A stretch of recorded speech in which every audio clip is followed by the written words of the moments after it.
What is something that billionaires do that would surprise the majority of the population?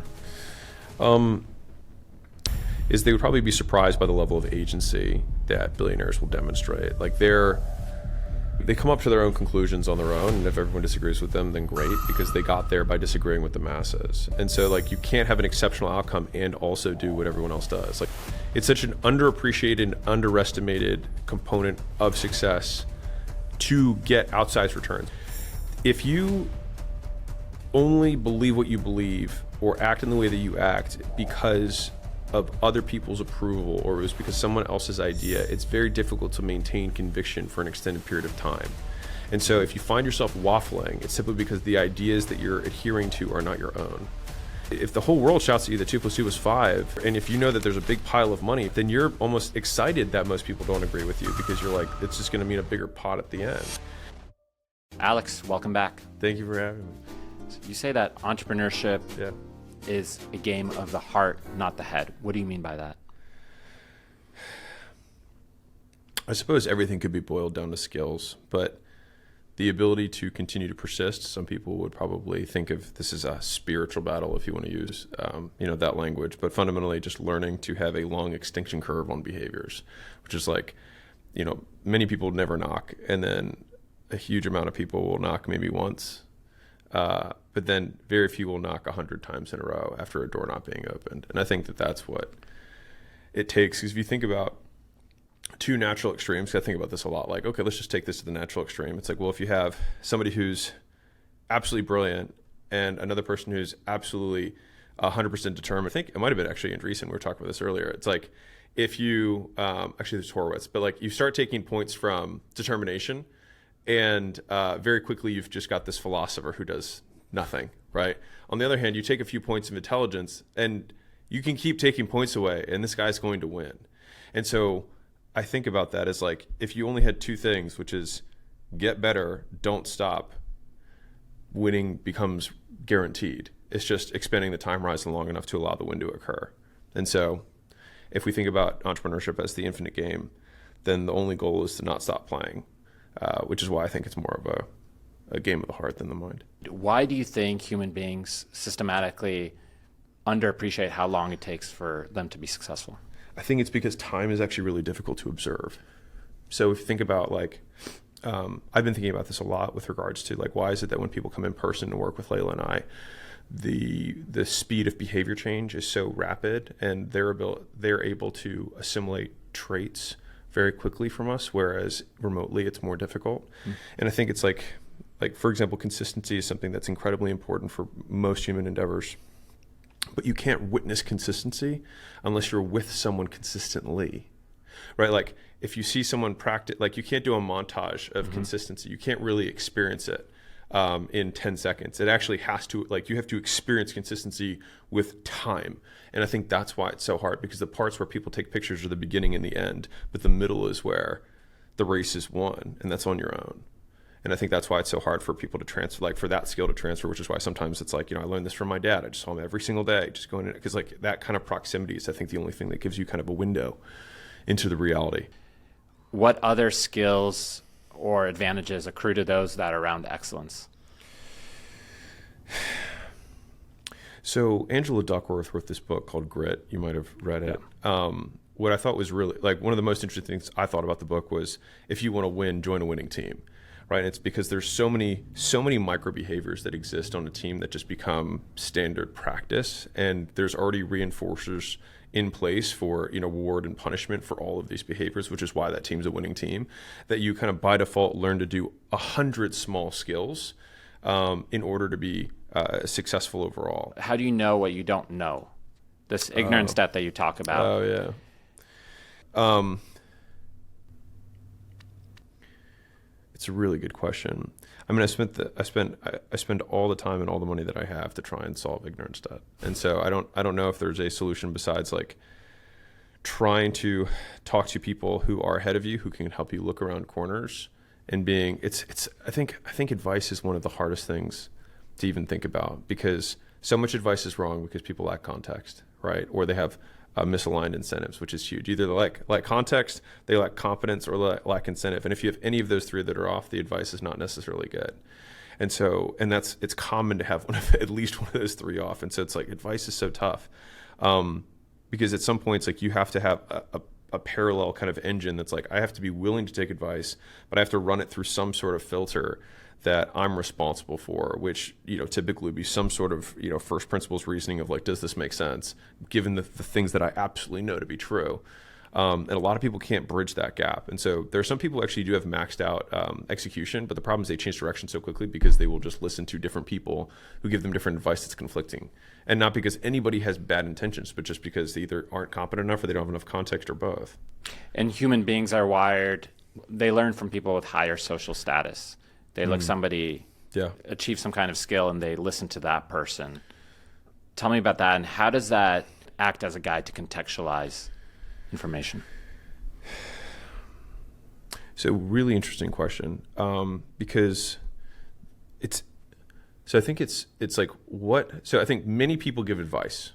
Some people's advice is listened to more than others, which we could ladder up to, like some people have more influence than others. And then what are the things that create influence that make your advice more likely to be followed than others? And so you have status, which is somebody who is controlling reinforcers. So if you have money, you have fame, you have something that other people want, and you control that, then that gives you status in any situation, right? Like if you're a bartender in the bar, you have status because you control a scarce resource. As soon as you walk out of the bar, your status disappears. But right in the bar, you have status. You've got credibility, which is that you've said something that would occur and then it does occur. You have power, which is say-do correspondence, which essentially like, if I say, hey, follow this recipe and this is going to happen and it's a good thing, and then someone follows the recipe and then that happens, then they're more likely to adhere to instruction later. And then finally, you have likeness, which is how similar are we? Like, I'll tell you a story. So we had a small event at our headquarters, and there's a logging company. It's like loggers, like lumberjacks. And the guy comes up to me, the guy who's running it, and he's like, dude, I've grown this thing from, $2 million a year to $13.9 million in the last 4 years, just listening exclusively to your content. And I was like, that's awesome. And he said, is there any way we can get a picture? And so I was before I had a chance to answer, he said, just because you have a hardcore following in the logging community. And I was like, what do you mean? He's like, we're all Mozi Nation. But it was like dead serious. And I remember thinking about that, and I was like, well, that makes sense. I was like, I look and dress like this. I was like, I have such similar likeness. Just like I have that as a baseline, and then that's like for the whole community.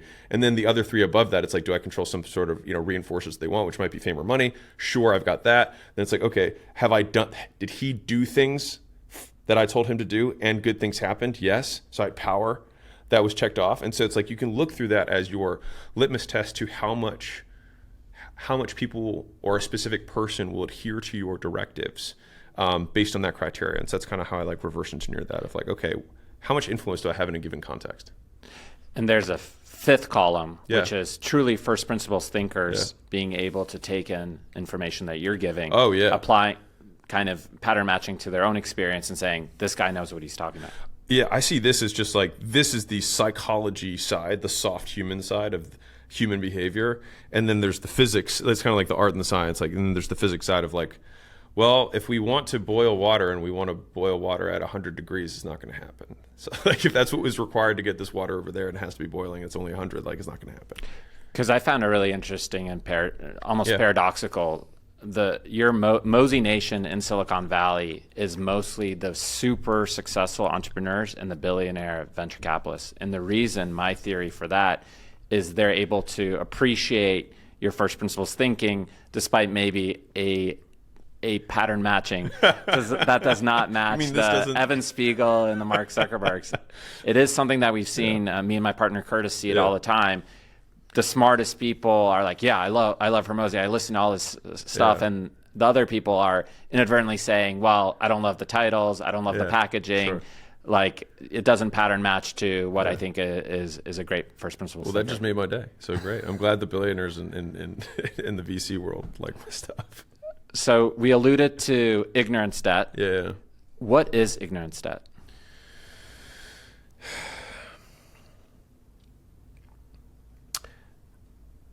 Really good question. I haven't defined it, and I should have. I would say it's the delta between the behavior that maximizes your trajectory towards a goal compared to your current behavior set. And so the discrepancy between those two things is the amount of the debt. And so obviously it's hypothetical because to some degree, like no one knows besides God or whatever your creator being is of what the perfect move is. But that delta I think represents like where you're at now versus what you should be doing. And so I see ignorance as the difference between actual and should. Another way that I look at it is the unknown unknown. Totally. And what tools or measures can you use to know how much ignorance debt you have in a specific domain? Man, these are really good questions. My first initial thought response to that was how far away you are from the top. Honestly, like if somebody's like, I know everything about this, and yet they don't have any proof that they have skills, they have no evidence, then it's tough to say. People will probably dislike this, but I do think that people who are wealthier, of the subset of human beings who would like to make money, whatever subset of. So if that is the goal, the people who are poorer have a less accurate view of reality. And so that distortion impairs their ability to get what they want because they take actions that they believe will yield the outcome that they want, and then it doesn't.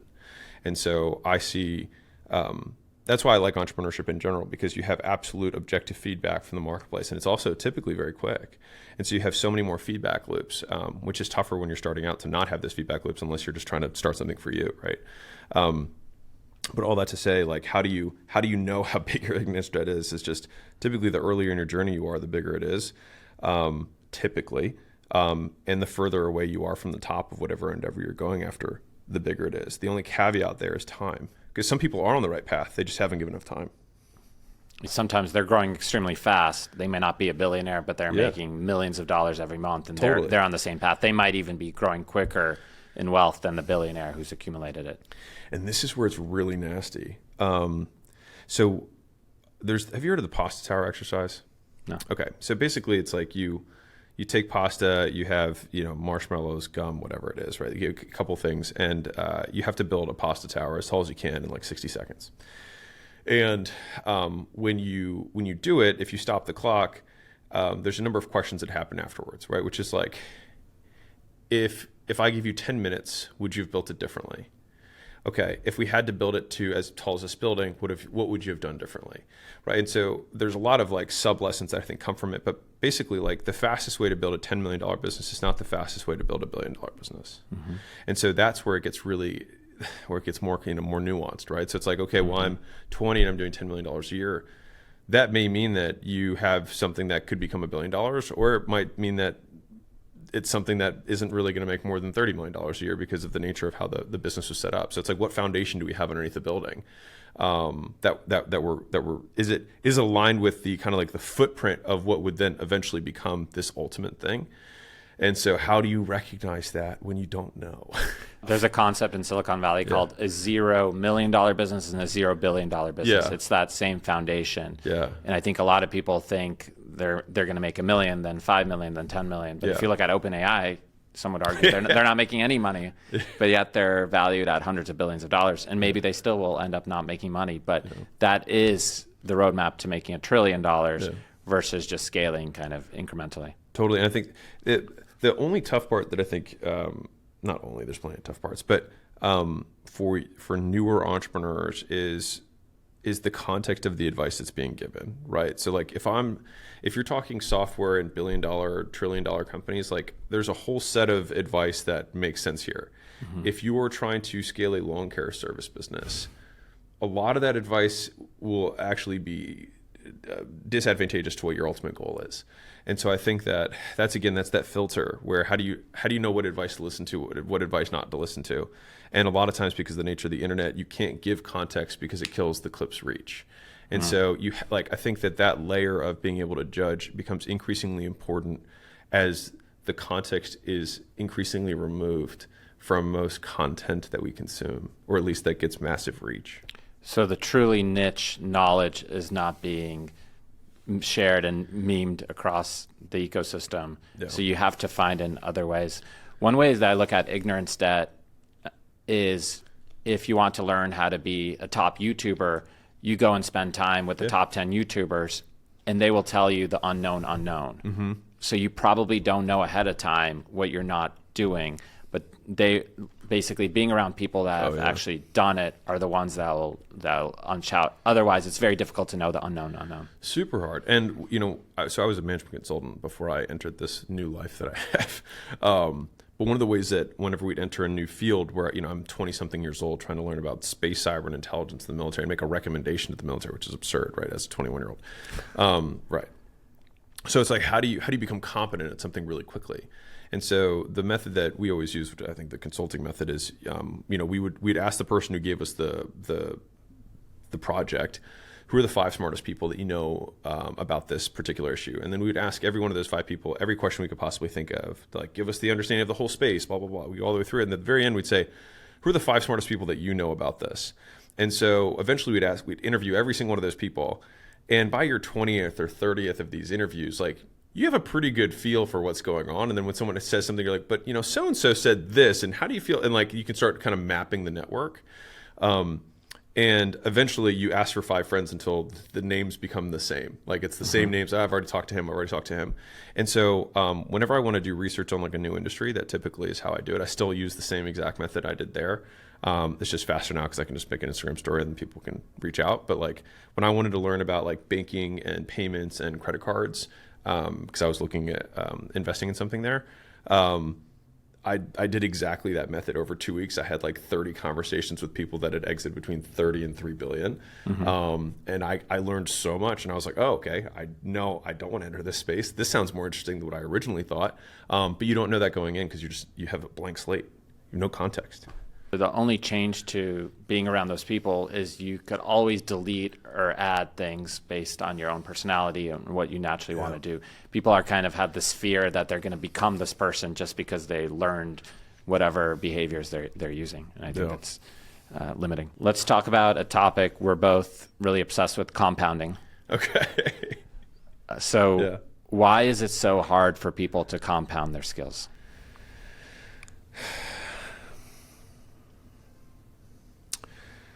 So compounding skills, I'm trying to think about how I'd clearly define it for the audience. I would probably say it's when multiple skills, when used together, create an outsized outcome compared to either of the skills used independently, just so we have a basis for talking.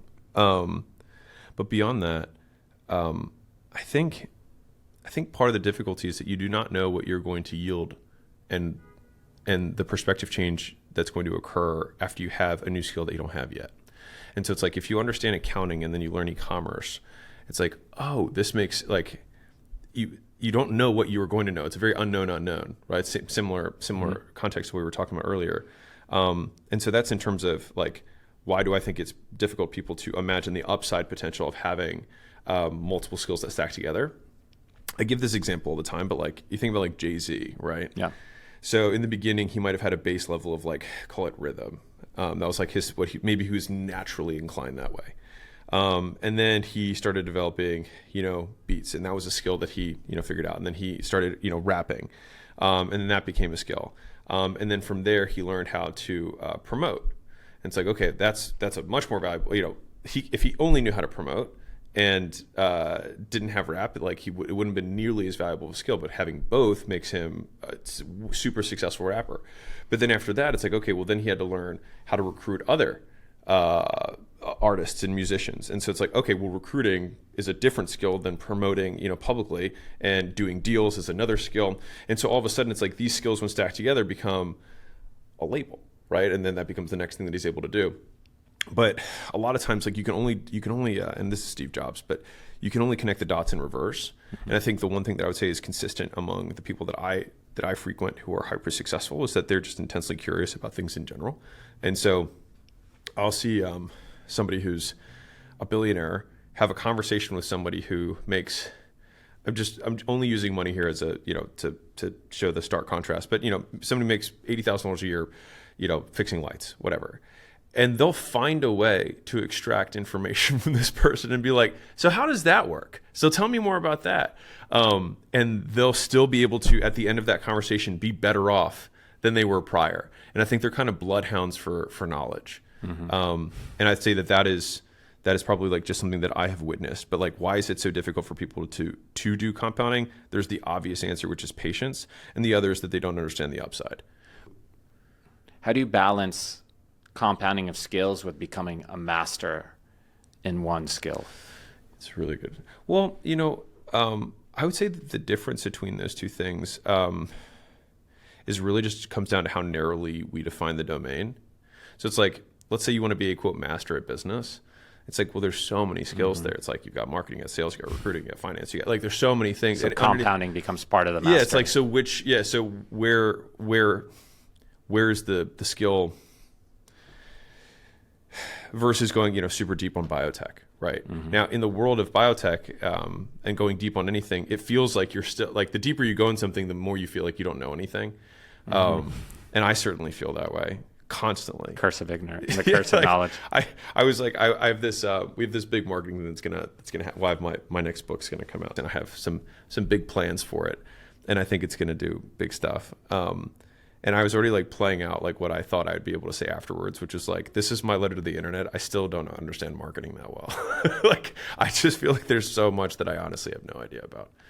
Is it because you don't understand the details, or are you still missing some of the bigger picture areas? I think it's just like there's so many things. It's just like when I think about what has gotten me success with marketing has been like, there's probably maybe like 15 rules that I pretty much follow, and the rest is just like, the amount of times that I've been like, this is going to be a winner, and it bombs, and something that we do in 5 seconds as like a last second thought ends up being the home run advertisement or an email that just crushes compared to another one. I've been wrong so many times that I have like zero ego when it comes to marketing. It's interesting because a lot of people will discount and say that's just probabilistic, but it isn't. Yeah. When you put out a new video, hundreds of thousands of people are telling you this is a 5.2% click-through versus 7.2. It is not probabilistic. It's just the wrong answer. Yeah. Meaning there's some kind of ignorance debt there. Totally. How could there be an ignorance debt after you've done something so many times? That's what it drives me nuts. But like, so to this point though, it's like, so I see prediction and control as the same thing, equal opposites at the same coin. Like if you could predict something with absolute certainty, provided you have influence over the variables, then you can control the outcome, right? And I see that as like intensely cool. But like for let's say a sales conversation, right? If we have one person here, I do believe that there is something that could occur that would create a 100% close rate process. The problem is it just might not be worth creating that process because some people might have to go back to their childhood and re-educate them on elementary math in order to get them to understand this concept or whatever it is, right? So there's a certain amount of education that has to occur in order to get someone to change their behavior, or at least the way that we want. I'm going to loop this back to the marketing thing. But I see like sales is just increasing the likelihood that somebody purchases, right, within a conversation. And so marketing serves more or less the same function, just done one-to-many. The amount of variables that exist in marketing, I don't think anyone has even come close. I mean, maybe AI will, but like human beings, like I don't think any humans have come close to quantifying every single variable that exists. And so we can say, here's 15 things that I know always work.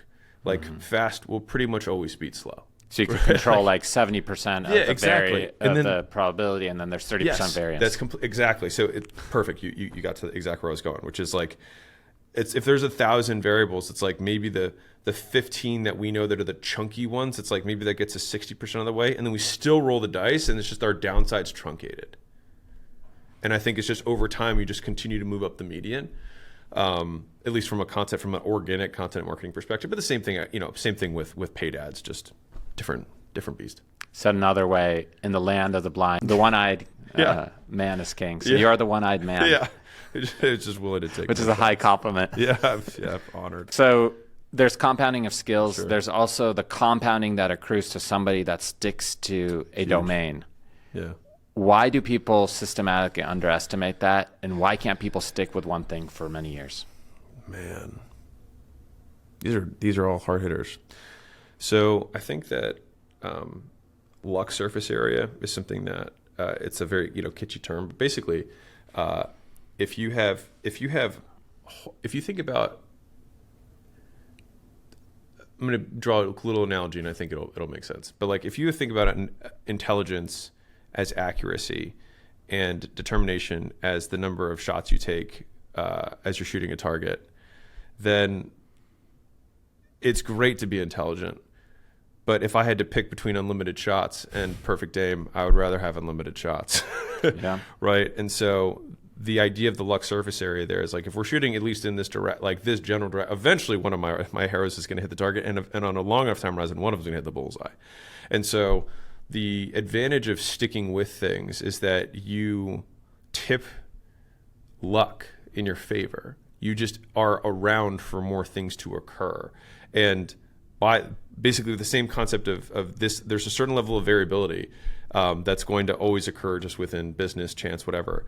But if we're there the whole time, it's like we give luck time to happen, rather than like if you try to quote time things, it's like you almost never get it. But if you're there the whole time, then luck occurs. And those lucky breaks are the ones that typically like define people's careers. It's just you just don't know when it happens. I mean, Ogilvy talked about this all the time, where he said like, I've wasted 90% of my advertising dollars. He's like, I just don't know which ones, right? Like it's like the vast majority of the things that we do in our careers are not going to actually make a meaningful difference, and then a very small percentage make all the difference in the world. You just don't know which one it's going to be, which means that you just want to maximize the likelihood that it occurs. But in business, you internalize. Once you get a hit, you internalize it. You're like, oh, I said this line in the sales script. Totally. Now I could scale it across all my salespeople. Totally. And so you do know in most cases of business, you don't know when your next knowing is going to come. Yeah, the next big breakthrough. And I think that's like kind of that truncated downside risk. It's like, I used to say this a lot, but like the bottom floor of the building of your opportunities continues to get higher. So like when I quit my job when I was in my early 20s, my plan B, if my gym didn't work, was going to be I was going to drive Uber and strip. Yeah. And so that's a pretty, that was kind of a baseline, floor of the building. Once I learned how to sell, I was like, okay, well, the absolute worst case scenario here is I can keep my clothes on and I don't have to work, 18 hours, or I probably still work 18 hours, but now I can sell cars, right? I can sell something that's like high velocity. I could probably make $400,000, $500,000 a year just being top car salesman. Okay, so that's now my baseline. And then once I learned how to advertise and get leads, then it was like, oh, okay, multiple millions of dollars a year is kind of like the baseline. It doesn't really matter what place I'm going. If you know how to market and you know how to sell, you can drive business. You're a rainmaker, fundamentally. And so it's like the bottom floor of that building, because like when people are like, if you lost all of your reputation and all these things and you had no money, like what would you do? I'm like, I've had that happen twice, and I'll tell you what I did. Like I don't have to as a hypothetical. I'll tell you exactly what I did, right? Like I went to a business owner and I said, hey, I'll bring you business. Let me keep whatever I kill, and then you get customers for free. And most business owners say, sure, 0 CAC sounds good. And then that's it. And I've done that. That's what I did both times. And I was able to just restart and generate cash quickly. And that was a few years into my career. That was after I already had the marketing hat. So I didn't have to go back to, doing car sales or something like that. So I've heard you use this analogy of levels. Once you learn how to pass and beat the level 1 boss and the level 2 boss, you could quickly get to that level 3, and then you start from there. Yeah. It's tough because I think to circle back to the question you had earlier about why do people struggle with this, and I think it's because it feels good to win, right? And losing sucks. And so if you know how to beat level 1, 2, 3, and you get stuck on level 4, there's a big part of you that after a sustained period of time of not beating level 4, you're like, you know what, I'm just going to start a new character and I'm going to play the game slightly differently this time. And then the thing is you have a rapid feedback loop of things going well because you're probably better, and you breeze through 1, 2, and 3 again, but then you hit 4 and then you're still there. But now 4 is hard because you're still battling level 4 on the other one, typically because most people don't completely stop doing one thing. They try to chase too many rabbits, and then they catch none. And so I would say at least for me, the single hardest thing about entrepreneurship is focus, which I kind of see as like the embodiment of commitment, which is the elimination of alternatives. Like that's how do you commit? You eliminate alternatives. Like the most focused person in the world does nothing but that thing. Like if we had to like a map, the most focused person, most focused video game player does nothing but play video games. And that would be, okay, well, the most focused person who plays video games would die, right? So then how much extra stuff do we need to introduce just to make sure he doesn't die? So he has to eat, he's got to sleep, he's got to drink water. And then he's the most focused video game. If he has a girlfriend, he's not as focused as somebody who doesn't have a girlfriend. If he works out, it's not as focused, right? So it's like, how do we get it so if we think about that as the pinnacle of focus, then the idea of all these productivity hacks is just like, in my opinion, we had a little chat, joke this morning about it. It was like a complete and utter waste of time. Yeah. Like people are like, I want to focus more. It's like, but focusing more is about removing everything that isn't the thing you want to focus on, not doing something else. Like it's such an American idea to add something in order to try and get more of something. And you say the number one productivity hack is to say no. Yeah, it's the cheapest one too. So going back to this video game analogy, you're on level 4. Yeah. You get tired of losing. You start level 1, level 2, level 3. Certainly in some skills like management or fundraising or leadership, you have to beat level 4. But is there sometimes another game that you could play where there is no level 4 and you just go to level 5?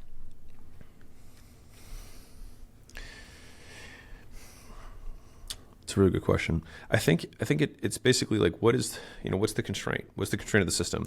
For most entrepreneurs, they are the constraint of the system. But fundamentally, a business has to have these functions occur. And if you were the only entrepreneur in the business or only founder, sometimes there are for sure like key people who can come in and can help you out.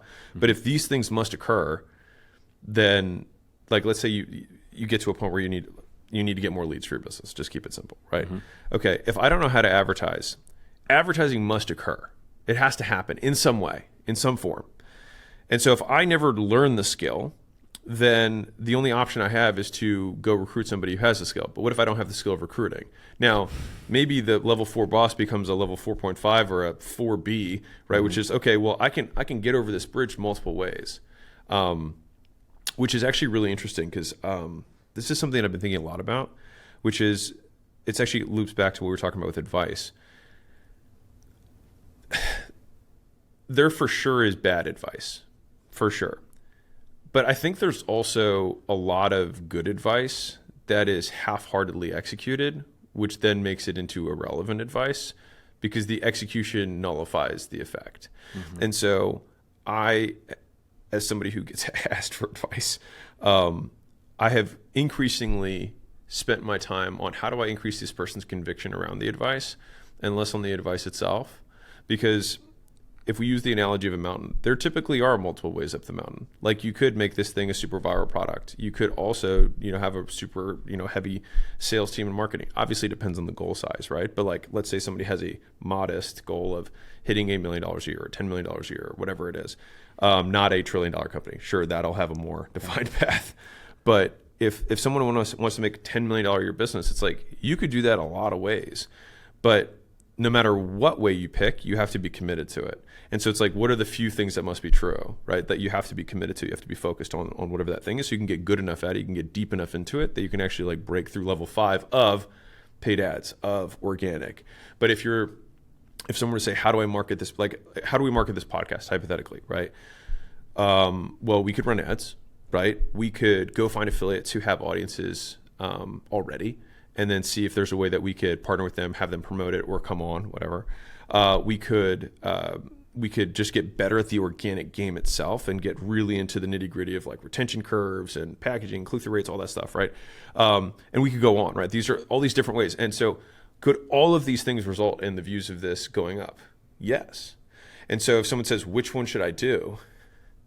All of them would work. But they will only work if you do. So then the problem to solve is which one of these things does the person have the highest conviction on, and the largest percent of existing skills. So in the inverse, the smallest skill deficiency between proficiency and where they're currently at. And so that is typically what my follow-up questions will be. Well, have you ever made videos before? Do you know a lot about this? Have you ever run media before? Have you ever done paid ads? Or know anybody who's run paid ads? Like, or are you a natural networker? It's like, oh, I'm a natural networker. It's like, boom, this is going to be the highest likelihood path. All of these work. And so it's like two people ask Alex, who both have podcasts, the same question, how to promote a podcast. And then there's different answers. It's like, well, because they're different entrepreneurs. And so I want to have the shortest gap between where they are and what would be proficient in order for them to get up the mountain.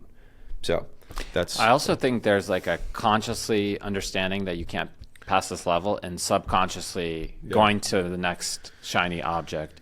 Yeah. And just to give you two counterexamples to having to pass the level, the most extreme, Mark Zuckerberg. Yeah. I don't know if you saw any clips with him and Theo, but he still sounds like a robot. He still has no personality. And yet he hasn't kept that from building $1 trillion company. Yeah.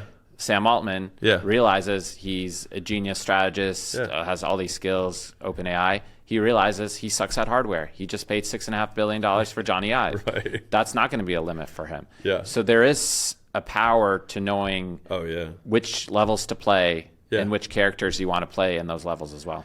Yeah, I think it comes down to like what functions must occur. And then it is my job to make sure that those functions happen. Now, the cheapest way, not the fastest, the cheapest way is to learn them yourself.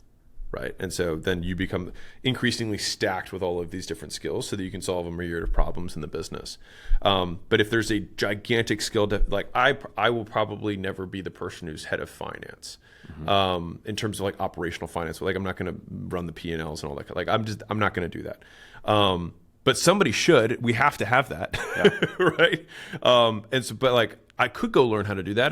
But like it's easier for me to go find somebody else. And so I think where basically it's buy or build, but done on a n=1.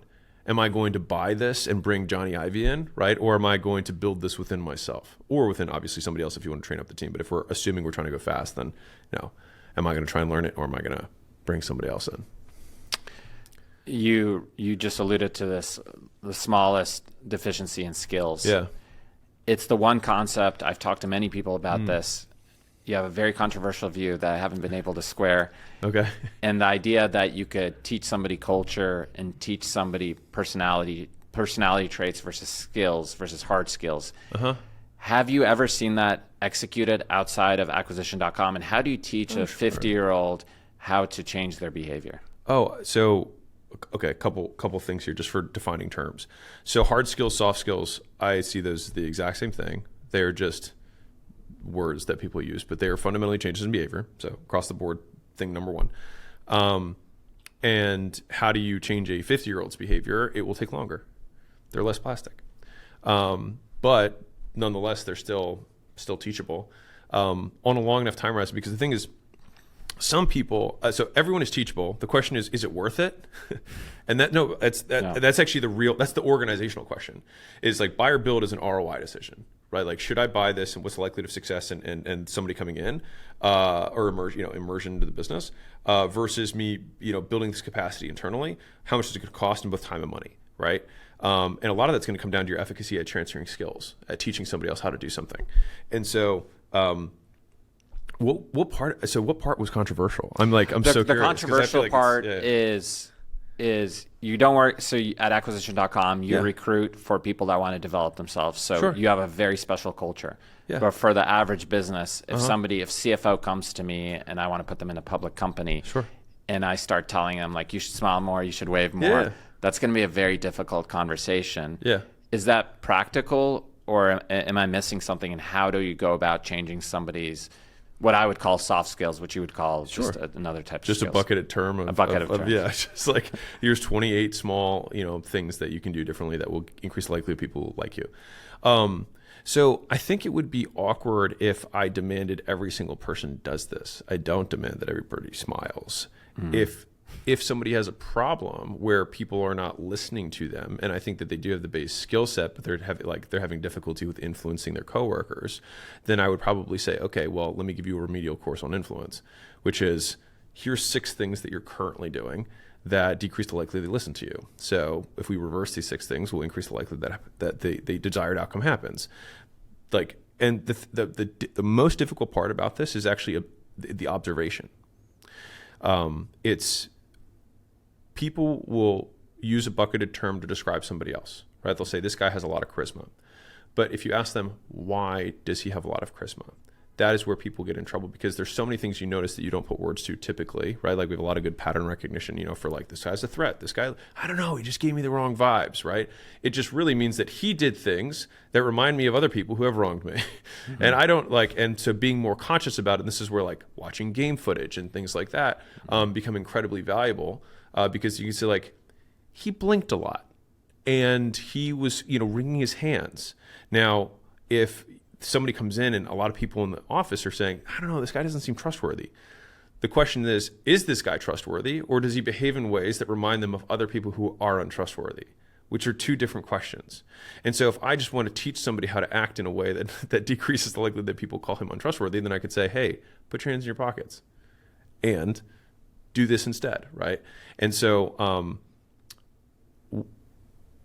we always hire for the smallest skill deficiency. And so the public CFO for sure is going to have a massive skill set that's going to take many, many years to develop, right? If I'm picking between two candidates and I've got a nice guy who doesn't know finance and a guy who's a killer at finance and he's not a nice guy, I can teach somebody to be amenable in not that long, right? But teaching somebody finance is going to be a much bigger beast. And this conquer. guy, the guy who's really good at finance, that might not. You rather hire a nice guy that's really good at finance, but if he's the guy you have, there is a way to change him. Yes, and then again, all the thing about this is like, I think people hear this and think, oh, like Alex has a soft let's go train everybody up. Like, no, 100% not at all. It's an ROI decision. So I see the chief role of the entrepreneur is allocation of resources, period. That's what we're supposed to do. Mm-hmm. And I see strategy as prioritization of resources. So how are we prioritizing what we got? We have limited resources, unlimited stuff, and be able to make the decisions where we get the most bang for the buck. And so if we can have somebody who has, tremendously, deep, finance, this guy's a finance savant, okay, great. Is the deficiency that he has in the interpersonal department something that's going to cost us our culture?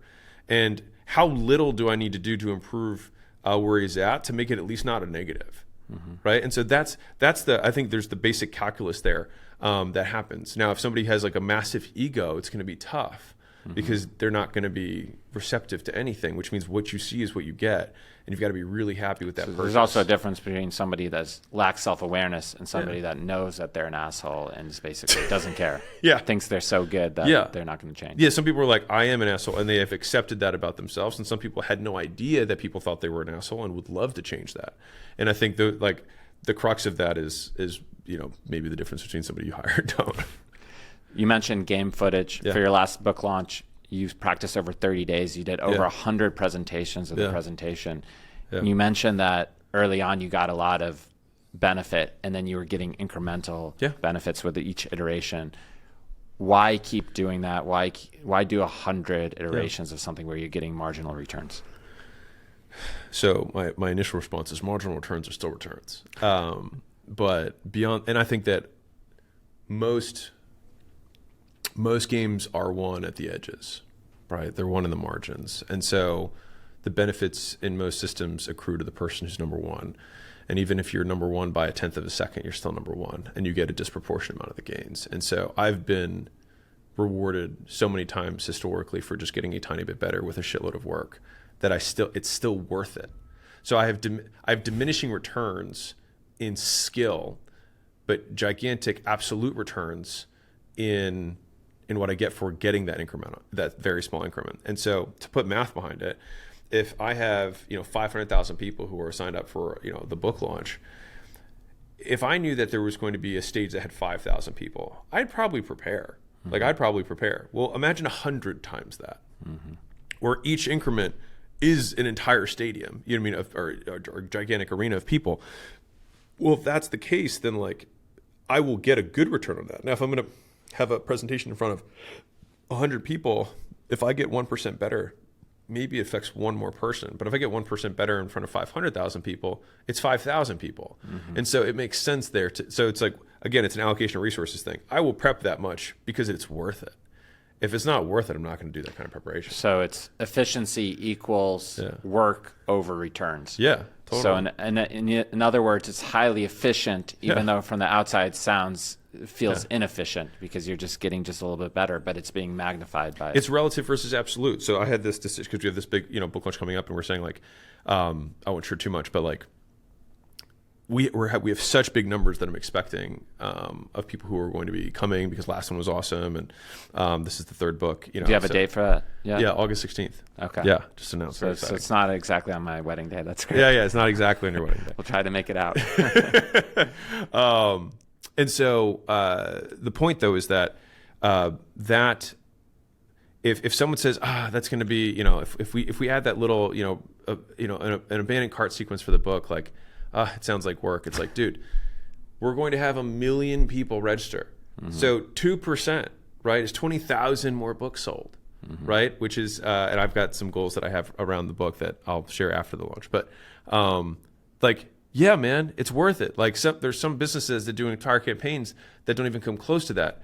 Yes, we're gonna hit all the little crumbs. We're gonna hit all the little crumbs, because the thing is when you have that much scale going through it, the crumbs become bakeries, right? And so yeah, and I would say like I tend to be a maximizer more than an optimizer in general. And I want to double click on what you Sure. said. You want to share your goals after. Talk to me the pros and cons of sharing your goals ahead of when you're going to do them versus.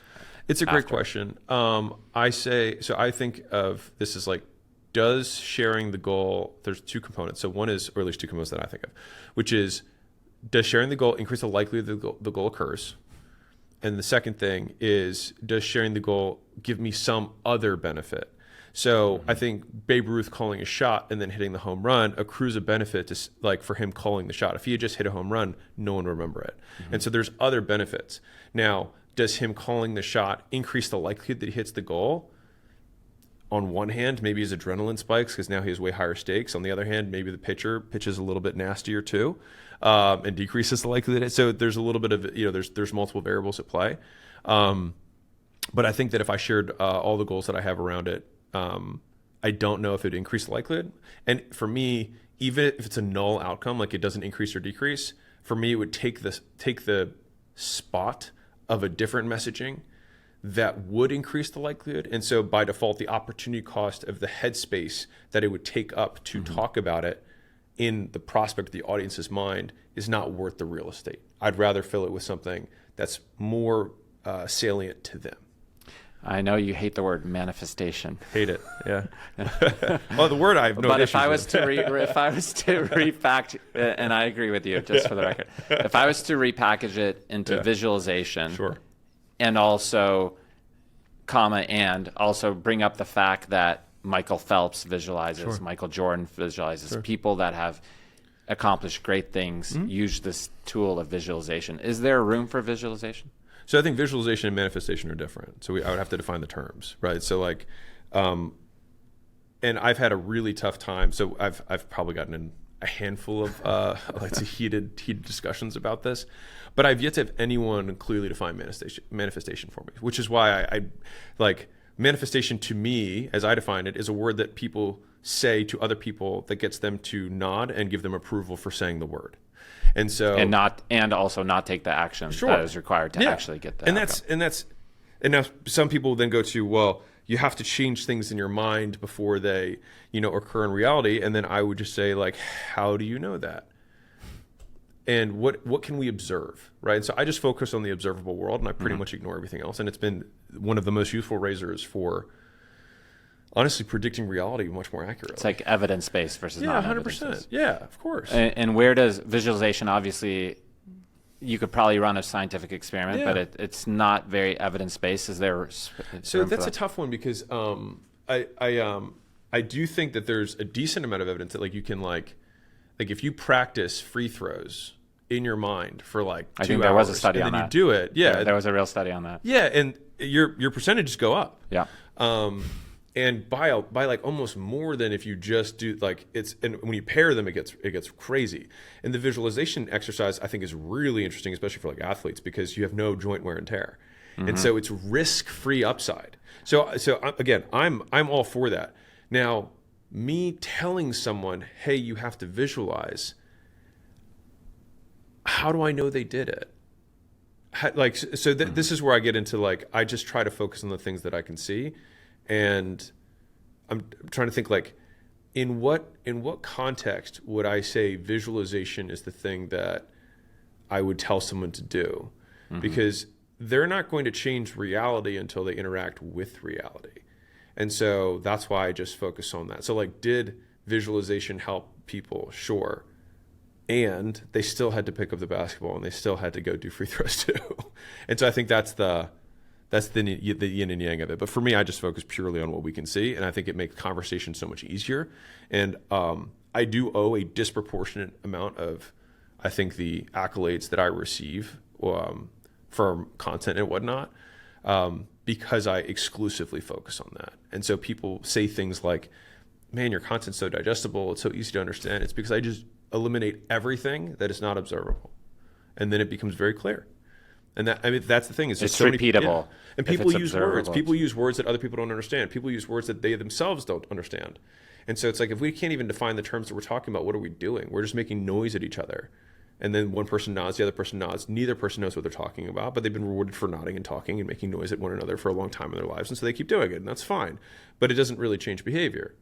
And so I'm very obsessed with what changes behavior, because if I change behavior, then I change what happens in reality. And that has a high predictive function. Which, by the way, circles back to what we were talking about earlier, which is if you hang out with you and watch you do content, you may realize what you thought was working hard on content is orders of magnitude away from what you're actually doing. You can't witness it.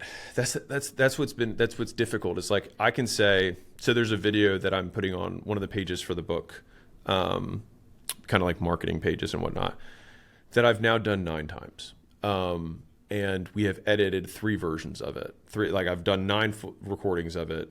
We've edited it and had to edit it from scratch 3 times. And I saw the 9th version and I was like, it's missing these 2 things. And so a lot of people probably would ship it and it probably would do fine. But again, 2% on 1 million people is a big number.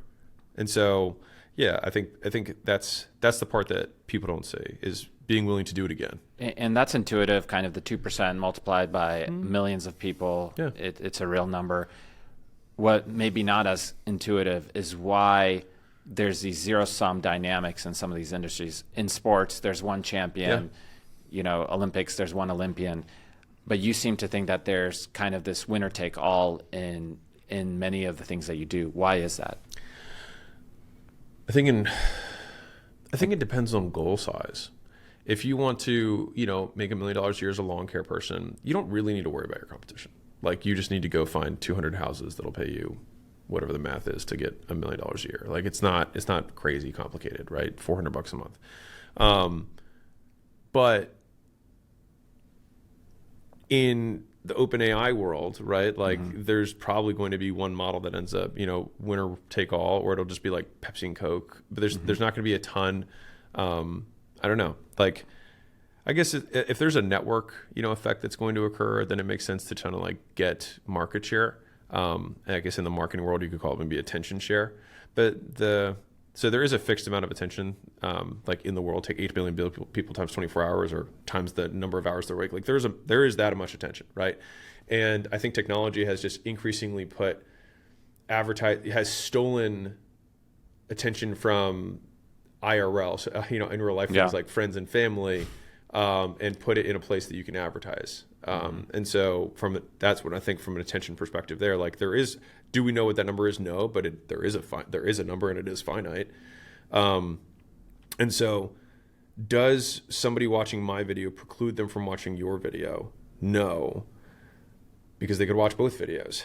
But if they only have an incremental 10 more seconds that they're going to watch one business clip, then in that instance, the person who has, right. And so that's kind of how I think through it overall. But I think about a lot of life in percentage likelihoods. How likely is this? Does this increase the likelihood that this thing that I want to have happen occurs? And so that's basically all I do, is I just try to make bets. Looking back, reflecting on your career and your inputs and your outputs, do you find that if you would have spent more time on the things that did really well, they would have done even better well, or would you have more diversified your time and effort into different projects? Man, it's a really interesting question. So like the biggest mistake, like the biggest financial mistake I've made was I had Gym Launch, and I started this company called Allen, which was a software company that did lead nurture before all the AI stuff. And so it was just like decision trees on responses and things. If I had not done that and simply made a CRM for gyms rather than a lead nurture software for gyms, that company would have sold for $500 million instead of for $50 million, and 46 to be exact. That was the biggest mistake that I made. But when it comes to like, would I have, gone deeper on one thing versus spread out? It's tough because I can't play out the other side, right? Like if I had never diversified, maybe I'd have 500 gyms right now. If I never got out of the first thing that I did, it's possible, right? Yeah. And like maybe with 500 gyms, depending on how profitable the gyms were, maybe I'd be richer than I am now. Mm-hmm. I don't know. Actually, 500 to be tough, so maybe 2,000 gyms by now, or like some monstrous number. So I think the difficulty is like we can't play out the other way. What's been unique about the path that I had, because it's been so defined by my ADD, which is why I'm so focused, why I talk about focus so much, is that like I've had a B2C business. Like, I've had a service business that was brick and mortar. I've had an online service business. The first business I had was an online fitness business that I then turned into in person. I have had a physical products business which was B2B2C. So I had to manage both direct to consumer, media buying and ads, and also have kind of a wholesale distribution to brick and mortar gyms. I have had, B2B SaaS with Alan. I've had B2C SaaS or prosumer with school, right? I have, the investing side. And then from the exit side, it's like I've sold to a competitor, I've sold to a customer, I've sold to a partner, I've sold to private equity, I've sold to friends. Like I've done seller finance deals, I've done cash deals, I've done leverage buyouts, I've done this very weird. It's kind of like calligraphy for Steve Jobs, like. Mm-hmm. That became, key to the Macintosh and kind of their whole vibe. But for me, all of those experiences have made me exceptionally good at what I do now, which is to talk about business. And so me being able to talk with like good depth on each of these things, because I founded and started and scaled almost all of those, not school, but like those companies and deeply involved in them, I have a very good understanding of how these businesses work. And so that, like, maybe if I hadn't done any of those, the Alex Hormozi brand wouldn't be what it is today. And so that's why I have a tough time with like, was it the right call? Well, it's like, maybe I wouldn't be doing what I'm doing now. And what I'm doing now has worked really well. So like, I don't know. Peter Thiel says is his number one regret in his investing life. What? It's actually not doing Facebook Series A. He did the seed round. Yeah. He was on the inside track. He didn't do the Series A. So sometimes really doubling down on your successes could have really big returns. I think Munger talks about that too. And I mean, I think just like what's tough about, and I'm sure you've seen this too, is that like the best companies are really expensive. Feel expensive. Yeah, they feel great correction. Yeah, like best companies feel expensive and still yield higher returns oftentimes. And I have to be reminded of that sometimes, because like I think a lot of, this is me, I know you'll have a lot to say about this, but like, I think a lot of investors who start investing their own money, they almost have to reinvent the wheel. It's like Warren Buffett talks about the cigar butt businesses, where you just take your last few puffs and they're, wonderful prices and fair businesses. And then eventually you're like, this is not worth it. Like we can get even better returns and less headache if we just buy these, wonderful companies at fair prices, or even what feel expensive. Yeah. Right. And so I feel like the game's long, so I'm not saying I'm developed there, but, I've had to learn that the hard way with just some of the cigar butts fall in your lap and you're like, ow, that hurts. It's still lit. Google Ventures, this was like a decade ago. Google's venture arm did the study on what drives returns. And one of the biggest signals that they had was when a company was priced at a much higher round than the last round, because it felt so expensive, and yet there was a new person. And even when the insiders were the ones leading that round. Yeah. So the insiders had this, like, there's this friction of increasing the price, and yet if it still got to that price, it was still probably underpriced. Right. Because, I think Thiel talked about this, but it's like, typically if a company does have this material change, let's say in like 6 months, I think PayPal had like a 3X or a 5X or something in terms of a change in valuation. Yeah. He's like, well, it's because they like materially change the risk profile. Like there was some big thing that they were able to solve. And so if you have this, okay, I think this is a 10% likelihood outcome of getting to $1 billion company, and then the big thing that takes away 40 percentage points there is that there's a network effect that hasn't really caught on, where people are sharing, with each other, or you figure out, your viral coefficient in terms of virality. It's like, well, if you get that right, then it's like, well, boom, we go to 50. Then it makes sense that even though the time duration has been small, the problem was still solved, which is the thing that created the discount for risk. That it's just like, we all are like, it's not fair that 6 months ago I could have bought this for. But actually, it is fair if it was much more risky. Think that way. Yeah. If it was much more risky, it's actually extremely fair. Yeah. No. Exactly. It's totally fair. It's just the emotions. There's regret. Yeah. And then you don't want to. You're like, if I buy it now, then if I buy it now, I'm an idiot for not having bought it. Yeah. You have to acknowledge your mistake. Yeah. Exactly. So now you just hope this thing dies, so that the first thing for when. Now you hope it dies because you missing out when it was 1/10 the price doesn't feel like as big of a mistake.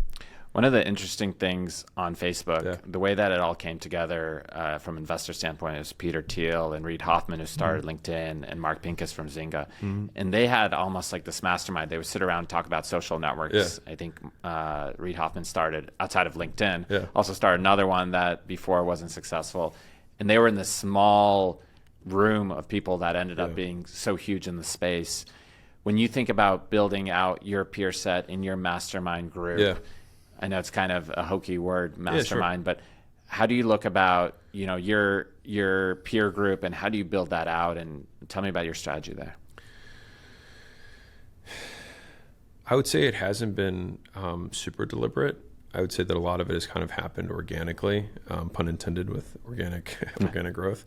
But I would say we sit at this really interesting intersection between business and content, which is cool, right? Which is like, okay, there's this creator world over here, and then there's this investing money business world over here. And so finding people that are on either side of that, because like in this room, it's like I don't talk about clicks in YouTube and retention curves and whatnot. And then I go into this room and I'm not talking about, return profiles. But I think understanding both worlds gives huge alpha on both sides. Because everybody over here in the creator world, it's like, man, I just don't know how to monetize. And everybody over here is like, man, I just wish I could have way more deal flow. And so it's like marrying those two creates a huge, it creates huge benefits on both sides. But in terms of, I'd say I'd say it's less about masterminding and more like, if there's IOUs that I can collect for the future, I'll do it. If I think that I might need or want to cash it in later. And so it's like, if I can help somebody out, I tend to have that slant of like, I'll help if I can, because you never know when you'll need some. And so I just try and like dig the well before I'm thirsty. And I would say that that's probably been the strategy that I've used for the vast majority of my career, just like give first as much as I can, because those IOUs have been incredibly valuable for me in times of need. But like, who am I actively like recruiting in my head right now? It's not a lot. I would say that I'm trying to get more into the tech side of things, because like these two sides I feel like I understand okay.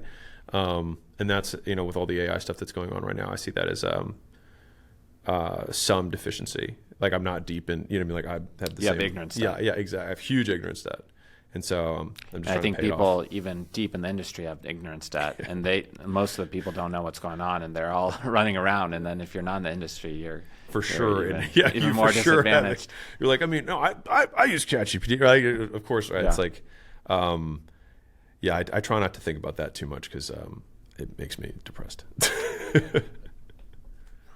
You're the most methodical person I think I've ever observed or looked at, and yet you said your networking strategy is, I like to give and do IOUs and see what happens. Yeah. So double click on your strategy there and tell me about your thinking. I'm sure you've thought deep on this. What's your thinking in terms of the give and take in interpersonal relationships? So I would say that the earlier on in your career, so this is me going to the audience more, but like the earlier on in your career, the more generalized you should be in your giving, because the variety of things that you will need will be very diverse in the beginning. And unpredictable. Yes. And so you just want to give to as many people as you can. at some point you will exceed your capacity to give. And then if you gain skills, then people will want you to give to them, which then means you start to shift the supply demand curve in your favor in terms of favor giving and favor receiving. And so like when I remember the first or the second kind of like peer group that I entered, I actually won an award. They invented an award for me, which was like Member of the Year. And it was because I met with every single person and was just like, hey, I'm really good at these 3 things. I can help you with these 3 things. And so I would just do that, which at the time was just like sales and marketing. And so I would just be like, cool, I'll help you with, build a sales team, or I'll help you script this out, or I'll help you, put the sales motion in place with this process. And they'd be like, can I do anything for you? And I'd be like, honestly, no, but I'm sure like I'll need help with insert whatever thing that you're good at some point in my life. And, maybe I'll hit you up. And a lot of the businesses that I had, like when I do those like deep dives in industries, I'll call up somebody that I talked to 5 years ago that I did a favor for. I'm like, hey man, you got an hour? I just want to understand more about this particular thing that you're involved in. And they'll give me a huge amount of information really quickly. And that's because you gave them something of value. Yeah. It's not because you tried to give them something of value. Yeah, tried versus actually. Yeah, for sure. Yeah. I think even trying still buys you something. Do you ever remind them of what you did for them? No. So they basically subconsciously have already integrated that you've provided value to. And I will. So this is me just being transparent between different stages, right? So like in the beginning, I had nothing. The only thing I had was skills. I had very little money, and I was just like, I'm good at this, and so that's what I gave. As I became more materially successful in business, people wanted to talk to me in general just because I was pretty good at stuff that they wanted to get good at, and so I guess the level set of the skills kind of increased. And so not to contradict my earlier statement, but like I think where I focus my attention now is like pretty narrow in terms of the people that I will regularly interact with, because it's like the path that I have, I think to use Naval's, it's like I have significantly less exploration now and significantly I'm in exploitation mode. Mm-hmm. Like I know what I'm good at, and I'm pretty clear on what the path is ahead. Right? There's some degrees of variance, but it's still super narrow.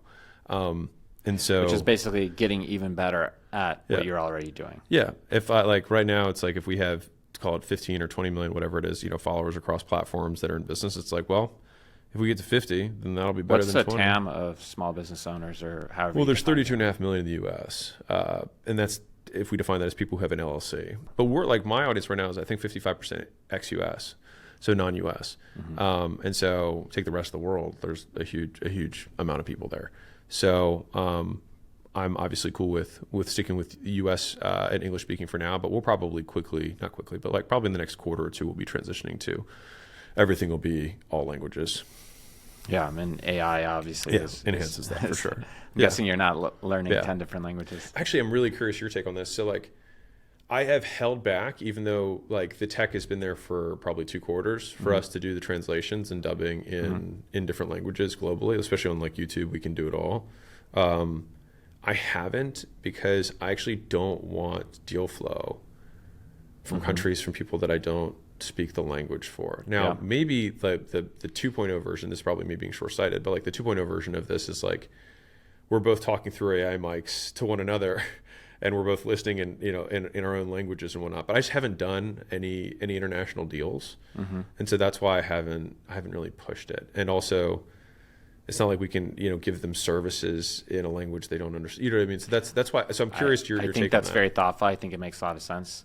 I think also one of the areas that AI is going to really help is deal flow analysis. Yeah. So you're going to be able to, if you don't already, you'll be able to process hundreds of thousands of deals to find the one or two that matter. That being said, you don't want a product in the market that disappoints 99.9 to the 12th power of your audience. Yeah. So I think that makes a lot of sense. Okay. Oh, that's interesting. Yeah. To your point though, some of the AI stuff, it's like resume screening, right? Like like you just upload job description and say, here's 500 resumes. Tell me which one are the ones that you would select, and then what questions would you ask these people? And it's exceptionally good. I want to put a cap on this giving and taking. Yeah. Because I think you're really good, and you have been very giving to me. I just want to understand your strategy and what are some of the mistakes that you made. I'm sure you gave too much to somebody, or you made an ask too quickly. Like, what are the best practices there? I actually don't think I've made an ask too quickly. Maybe I tend to be like too ask insecure of like, I want to make sure that there's you have the same issue no as doubt. me. Yeah, I leave no doubt that I have people talking to each like other. I have given enough here that I can make this small ask.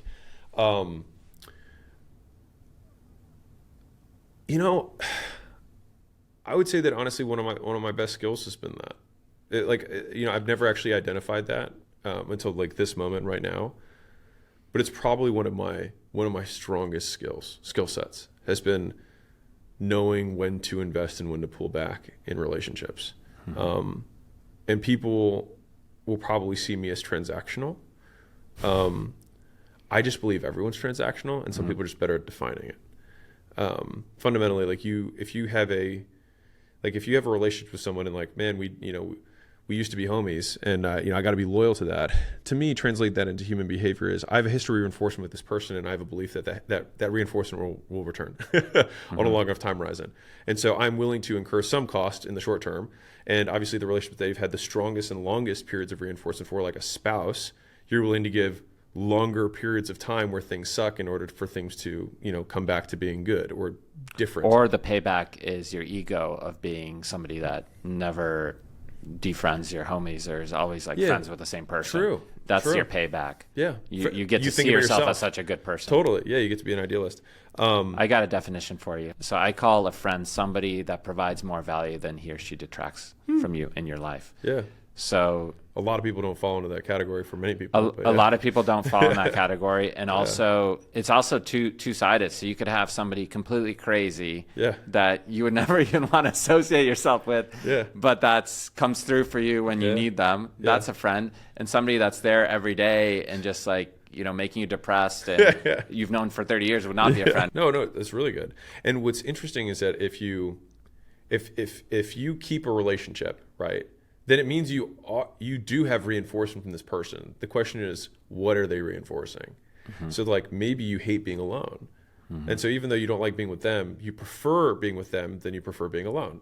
Or to your point about you have some story that you tell yourself about how you are X person, and you get to tell yourself that story over and over again every time you see this friend. And so this person having this relationship serves you in some way, and it's usually just not in the way that people expect that they're being served. But to try and put a nail on the original thing, I think one of the big I wish I knew where I read this, but I remember being completely engulfed in this game theory book about basically the prisoner's dilemma, where they played out different give to take strategies within the prisoner's dilemma, and they proved that the best give to take ratio was 8 out of 10 give to take, because if you're 10 out of 10 you get walked all over, right? And if you're on the other side, so 8 give, 2 takes, basically. And they even went so far as it's 8 out of 10. And they factored in forgiveness and learning between all the players with the different give-ask ratios. And so it was somebody who learns but does not let someone wrong them at an 8 out of 10. And so it's this really it's pretty precise in terms of, and I think the reasoning behind it, because they wrote this whole thing about it, was basically the 8 out, you have to give first most of the time, because that's what opens up doors of opportunity. If you're tit for tatter, so the 5 out of 10, give and take, then you don't wait for the other person to give and then you give back. Yeah, those people don't get nearly the exposure of the 8 out of 10 people on the givers, because they open up so many more doors by giving first. The never askers they never benefit, right? And so there's a sweet spot, which is disproportionately giving, but you still have to know when to ask. And I think I think about this a lot, because it's actually very akin to people who get good at saving money, just in a basic term, withdrawals and deposits, right? I call it the fallacy of the third marshmallow. So in the marshmallow test, they have take one now and take two later. People have this pathology where they believe that if I wait forever, I'll get a third marshmallow, an even bigger outcome.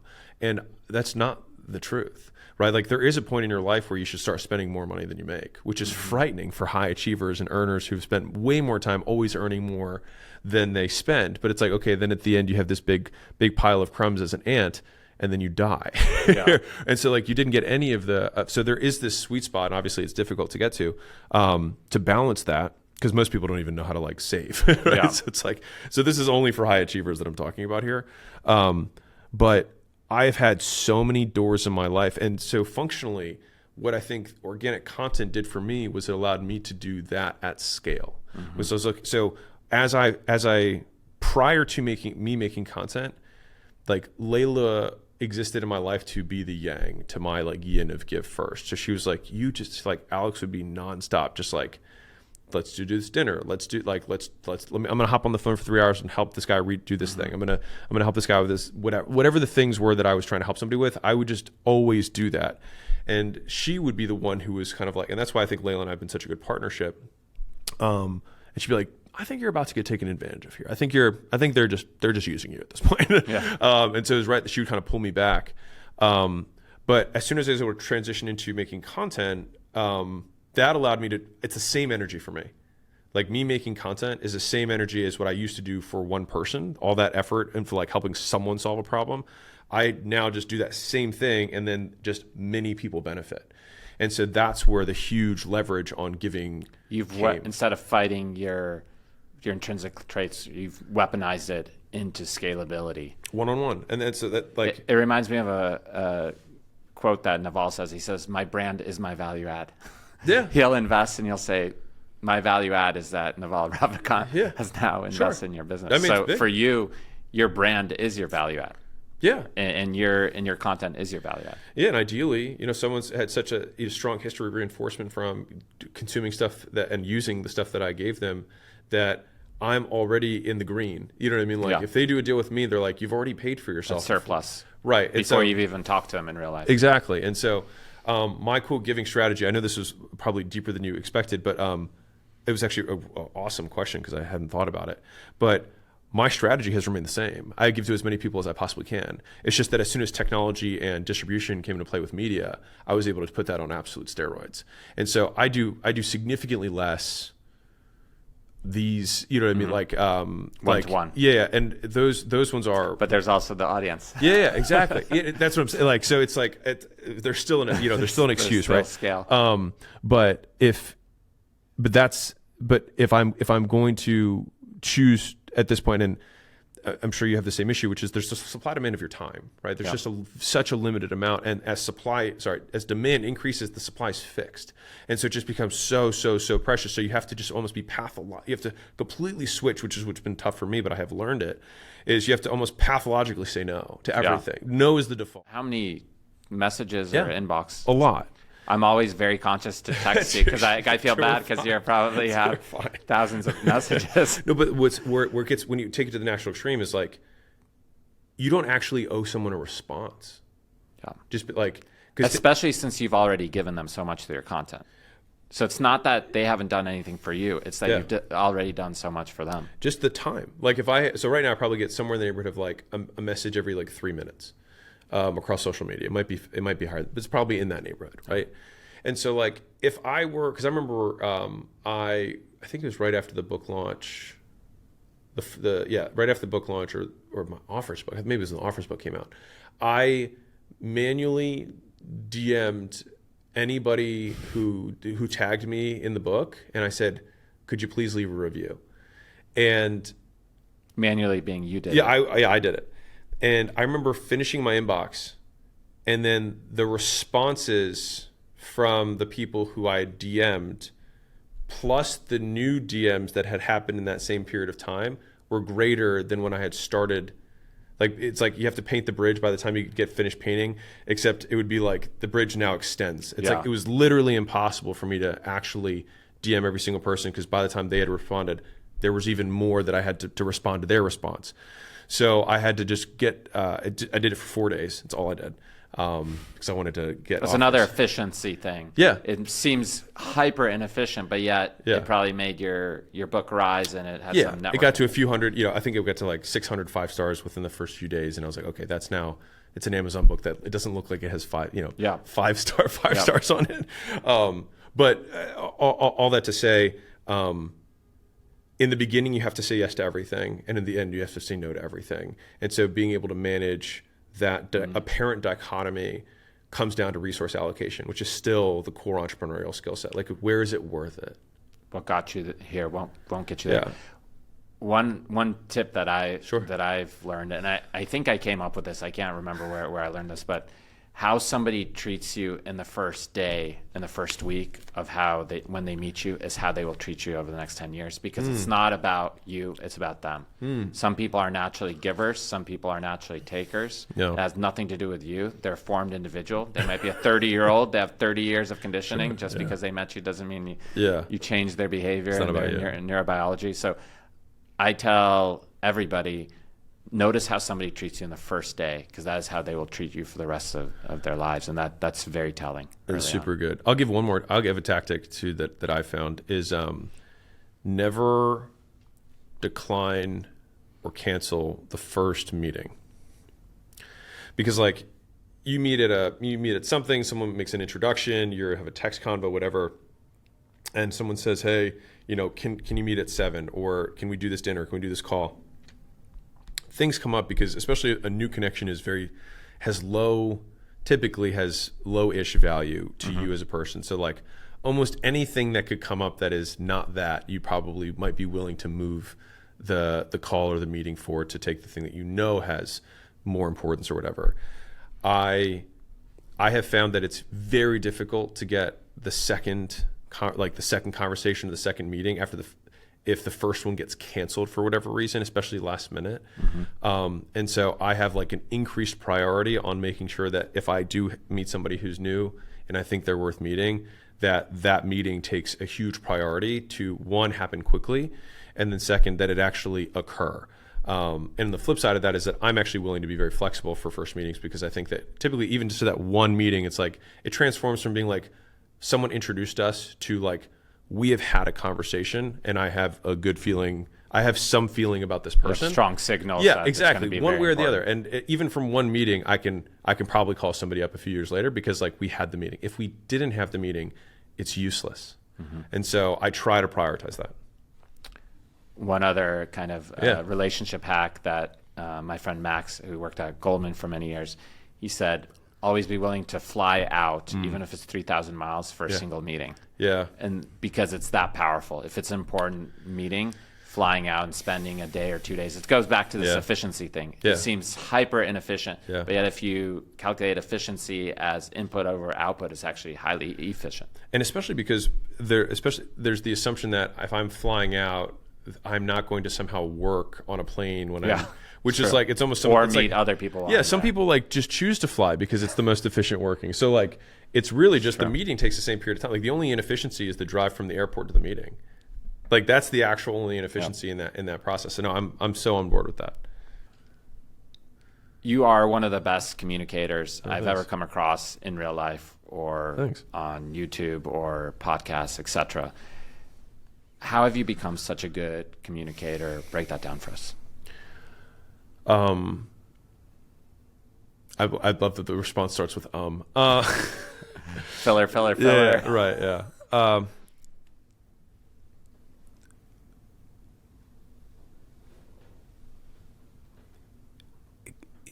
It comes down to everything that we've talked about, which is you have to define the terms. That's really it. Like if we think about like what is communication, right? So what is the objective of communication? So I would ask that. To communicate. Yeah. What do you think? So what is the output of communication? If I were to ask you. It's interesting because when you say that, my head goes to two different things. Okay. One is sounding really smart. Sure. Yeah. And very charismatic. Another one is transferring knowledge. Okay. So for me, the purpose of communication is solely to change behavior. That's it. It's the only reason that we communicate anything to somebody else is to change their behavior. Now, if we want to sound smart, it's because we want to change their behavior around how they treat us in some way. We want them to treat us like they treat people who they think are smart, right? Which or might have be social elevated status. Sure. On the flip side, what was the other one you had? So one was the being smart. So one was the being smart, the other one transforming of right. And so epistemology, essentially. Yeah, and so if I want to transfer information, I don't actually want to transfer information. I want to get someone to do something, right? So either of these situations is the purpose of communication is to change what they do. And so if we say that is the point of communication, then being very clear about what I want someone to change makes it way more effective. And so you waste so few words when you're clear, which is what I want you to do. And so on the flip side, I listen with that filter, which is I had a meeting with a VC. So they're on the board of one of the companies that we're invested in. And they wanted to touch base. And I was like, okay. And I asked 5 times during the meeting, I said, what would you like me to do as a result of this meeting? And they're like, well, we just wanted to, just get your perspective. And I was like, what is going to change about reality as a result of us talking? And there wasn't really a clear answer. And that for me just drives me absolutely bananas. And so then I have to infer what I think because obviously there is a point for the meeting. Mm-hmm. And so there, like there is a point, and there's either they're going to tell me or I have to figure it out. But that's allowed me to make such stronger predictions on what someone wants from me. And also if I want something to occur, asking like, even as simply like if you have an employee who messes something up, right? The natural instinct is you want to punish them in some way because you're just upset that they messed something up, right? It's a very human thing to do. But if I think to myself, what would I like to have happen? What do I want to occur? It actually fundamentally changes what I'm going to say to this person. I'll give you a perfect example of this. So, I want to say 6-7 years ago, I launched a company called Done For You Meals. So we had our distribution of gyms, and I thought, man, we could do Done For You Meals. I partnered with a white labeling, company that did it, and then we launched it, right? So this was a huge launch for me at the time, and we had 4,000 gyms who had signed up to, attend the launch. So 4,000 locations saying that they wanted to distribute meals is a lot of locations. Like that would have been really big. And so the day before the launch was supposed to happen, my secretary sent out the text at noon saying we're live 24 hours early. And so now all 4,000 of these people are like, I thought it was tomorrow, but people are like, well, they said they're live. And so they start hopping on this Zoom after like probably $1 million in advertising and months and months of prep for this launch. And so she's like, well, what do I do? And I was like, you need to hop on the Zoom and you need to have a sign that says, we messed up. And so people hopped on and we're like, God damn it, hopped on. Guys, like just over and over again. And she just stood there with the sign telling people, my bad, it was there tomorrow. And so after that, onslaught, she, I met up with her and she said, don't worry, I'm packing my stuff. Like, I'm sorry, I'll get out. And I was like, what are you talking about? And she was like, well, I'm assuming you're firing me. I was like, well, does this increase or decrease the likelihood that you're going to make a mistake again in the future? And she was like, well, I mean, I'll never make this mistake again. I was like, right. So you're technically more valuable to me now than you were before. And so I was like, I just paid $1 million for you to learn this lesson and never make the mistake again. I was like, I will always trust you with my launches because you will never have this happen again. Now, if somebody has a history of many, many, many mistakes, which this person didn't, then it might have been maybe different. But this one, I was like, I was sure. I mean, she was the type of person that would like die of anxiety in front. She actually doesn't. I won't even get into it. But like, she had huge anxiety issues around this stuff, and so for her to make this kind of mistake was like gargantuan. And so thinking about it from that perspective, of course, I was upset. But what is it? Me yelling at her increases the likelihood that she makes a mistake again in the future because she's stressed. So thinking always through that filter has completely... Double click on that. Why would that increase? So let's say there's a launch 3 months later. Yeah. Why is she, let's say you yelled at her the first time. Yeah. Why does that increase the chance? Well, I think that she'll just have increased anxiety, and she already had too much anxiety. So if anything... And anxiety leads to errors. Yeah, exactly. Why is that? That I don't know. I would just say that I've observed people who are very stressed out. Like if you go on stage and you're very stressed, you do worse than if you're relaxed, I would say in general. And so people don't do as well when they have super high adrenaline. That would be my pseudoscientific guess. But that has been my filter. And that has led to like such higher percentage goal achievement and behavior change in the direction that I want. And so this also works with relationships. Like if you have your wife and it's like, you're upset about something, but it's like, does this increase or decrease the likelihood that she wants to talk to me? Does this increase or decrease the likelihood that she does this thing again in the future?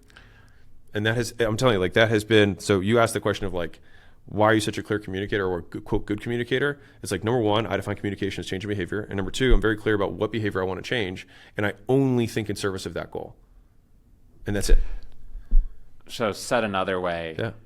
what you say in a YouTube video gets people to change, and that ties it back to they're conscious of this, that ties it back to your content, versus I might listen to somebody else and it sounds really smart, but it's not actionable and doesn't change my life as much as a Hormozi clip. And that's what you would attribute to your communication, not some kind of stylistic ways of talking or some rhetorical device. Maybe there are some. I would say they're not super conscious. I would say some rhetorical devices might be, like alliteration. I know, like if I can say something that alliterates it, like people tend to like it Give better. me an example.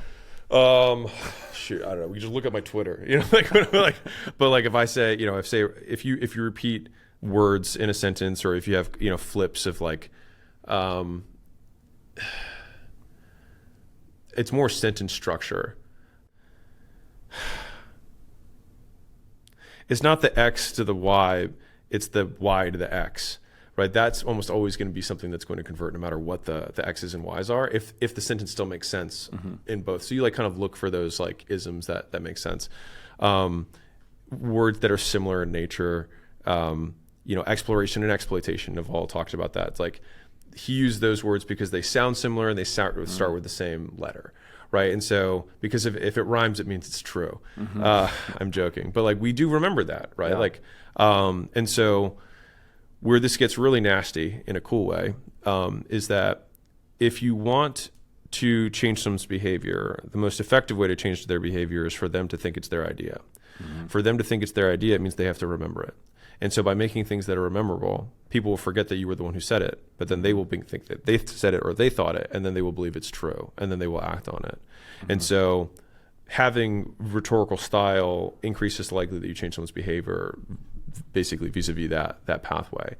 So that's on the stylistic part. But I still think the vast majority of it, to what you originally brought up, is if I can give people clear instructions on what to do, and then they do those things and they get the outcome, it will increase the likelihood that they'll listen to my instructions again in the future. And then somehow their brains are linking it. So the dopamines are getting released ahead of the time that you're even talking, because the last 3 times that they've listened to you.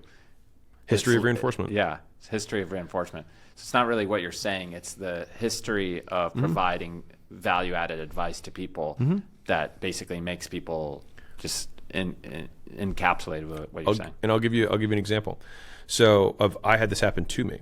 So I'm not a huge I don't consume very much. We talked about this earlier, but I saw this clip by Huberman, and I don't listen to much biohacking stuff in general. But he said this thing. It was like how to get rid of hiccups if you have hiccups. And I watched it and I was like, I'll remember that. And then I had hiccups like a month later, and then I remembered the clip. And then I did the thing in the clip, and my hiccups went away. And in that instance, in that moment, he gained influence over me. I am more likely to listen to something else he says in the future to solve a future problem that he prescribes a solution for. And that happens whether you want it to or not. That's what's science. Even more nasty about that, for you to even remember that clip, you already had some level of subservience or status to him speaking. Enough to try it. We have there was a study, Queen's University. We have 6,200 thoughts per day. It used to be there's this old tale that's like 60 to 80,000, but 6,200 per day. So we forget almost all of them. Yeah. So you don't even remember all the thoughts that you forgot. So the fact that you even remembered to try it itself, there was status, and then you were reinforced. Yeah, and so functionally, that is all I'm trying to do within a very narrow audience of business owners, which is, if I can give, and this is where it separates from, I read this book, I thought it was good, and I read Hormozi's book, and it made me this much money. That is what I'm going for. And if I do that, like, there's, I think it was Boardwalk Empire. He says, nothing says sorry like money, or nothing makes friends like money. I can't remember what the saying was, but I remember hearing that and being like, that's cute. I will remember that. And so it's like, well, what do most business owners want? Well, most of them want to grow. Most of them want to make more money. Well, why don't I just give them instructions that I think will increase the likelihood that occurs? Now, when I do that over a massive population, there's going to be a good percentage of people that will be better off from directly following that thing. Like, I think Martha Stewart was one of the most influential, or was the first female billionaire, self-made, because of the nature of her content. So the reason that entertainers have significantly less influence than educators is because entertainers never give you anything to do. They just distract you. The point, like, what is they the never point? let you disappoint yourself. Right. What is the output of entertainment? The output of entertainment, or what's the point of it, is to continue to be watched. That's it. The only point of entertainment is to be consumed. Now, the point of education is to change behavior. Now, can these two things occur at the same time? For sure, right? Like if you watch the Avatar movie, plenty of people at the end of the movie felt more green earth and might have, changed their behavior. So in that instance, it would have, it changed some percentage of the population. But if you are a pure educator, then you gain more influence because you have given people instructions, they have followed those instructions, and they have improved their lives. And so when they want to improve their lives again, and you give them instructions on how to do it, which might be buying your thing, they're more likely to do so. And so that is why you have these massive TikTok accounts, that have 20 million subscribers, and they launch a popcorn and no one cares. Whereas you have this micro influencer, I have this lady that I met, 5,800 followers on Instagram. She only makes content about how to more effectively bill insurance as an RD, a registered dietitian. That's all she does. She just talks about how to better bill insurance for registered dietitians. For 5,800. Yes, 5,800 people. And she's doing I think it was $1 or $3 million a year, I can't remember, but it was between $1 and $3 million a year in that business, with 5,800 followers exclusively sourced from her Instagram. And so you say that to like an entertainer, plenty of entertainers have 1 million, 2 million, 5 million followers and barely make $1 million a year. She has 5,800 and she's making over $1 million. And so to me, that the difference there, the differential is just influence. Now, does it make sense for the Logan Pauls and the Mr. Beast to have, these brands that then, they confer some status to whatever, company is? I think the greater value is that they increase exposure to the product, and the more quote on brand it is, the more similar it is to the things that they have reinforced their audience for, then the more likely it works. But this is something that I think obviously I think a lot about it. Like, why do some entertainers' products bomb and other ones succeed? To me, it comes down to this. Let's say you needed to start a YouTube without your face. You had AI replace your face with just some random person nobody knew. How long would it take for you to reestablish and to get rabid fans for that? I think it would still work. And it was so weird you asked this. I was thinking about this week. And I have proof that it's not because of my dashing good looks and my high sense of fashion. It's because, like, when I started my first book that I wrote, $100 Million Offers, I had virtually no following. Mm-hmm. I had enough following to make a post to say, I wrote a book, go check it out. But then that book every single month sold more and more copies than the month before. And that was before I had an audience or before I was making content. And so it was the quality of the ideas. It was a book. They didn't even see me. It was just text, right? Mm-hmm. The quality of the ideas, the clarity of the communication is what people were attracted to. People read it, applied it, got results, told their friends. Yes. And to this day, Offers still continues to sell more and more. And the brand was actually the book. It wasn't even human. People don't know that. Yeah, I'm a writer first. Like, X is my so all content that you see from the Alex Hormozi brand is written first. So, like, this is going to get wild. I post on X probably 30, 40 times a week. I post all the time. Mm-hmm. From the posts that do well, those become shorts that I then say those tweets. Mm-hmm. They become carousels that are just different versions of the exact same tweet. They become the captions of all of my images. And so if I have one tweet about friendship, they'll just search friendship of my 6,000, 7,000 tweets that I've made, and they'll just find another friendship tweet and post that as the caption. My LinkedIn is multiple tweets stringed together, just in longer format. My YouTube videos are like 20 to 30 tweets put together that are high performers. 27 with transition lines. Truths or 15 truths. 100%. That are transition lines. Every single thing that comes out was started written first. They're like, how have you been able to get so much content out when you are don't control it? Well, I have one pot that I put my effort in, which is X, and then that feeds literally your team everything. literally goes in and repackages. Our paid ads are my organic content that are high performers, which came originally from Twitter, and then or from X, and then we just staple CTAs on the end. And the principle there is that if the atomic unit of the tweet is good, putting them together will 100%. create something even better potentially. 100%. And then you put in a bunch of lights and a bunch of crazy graphics, and it's going to be even better. What's interesting is that it doesn't work in reverse. So if you have a viral clip, and then I take the transcription, and then I post it, it may or may not do well, because there's so many other variables.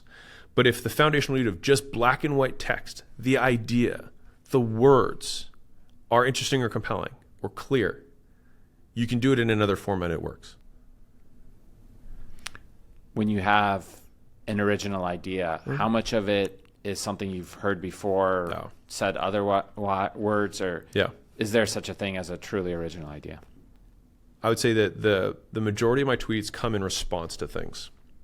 So either it's something that will come out organically, like we'll have this conversation and my team will be right there and they'll be like, you said these 3 things, we wrote them down for you.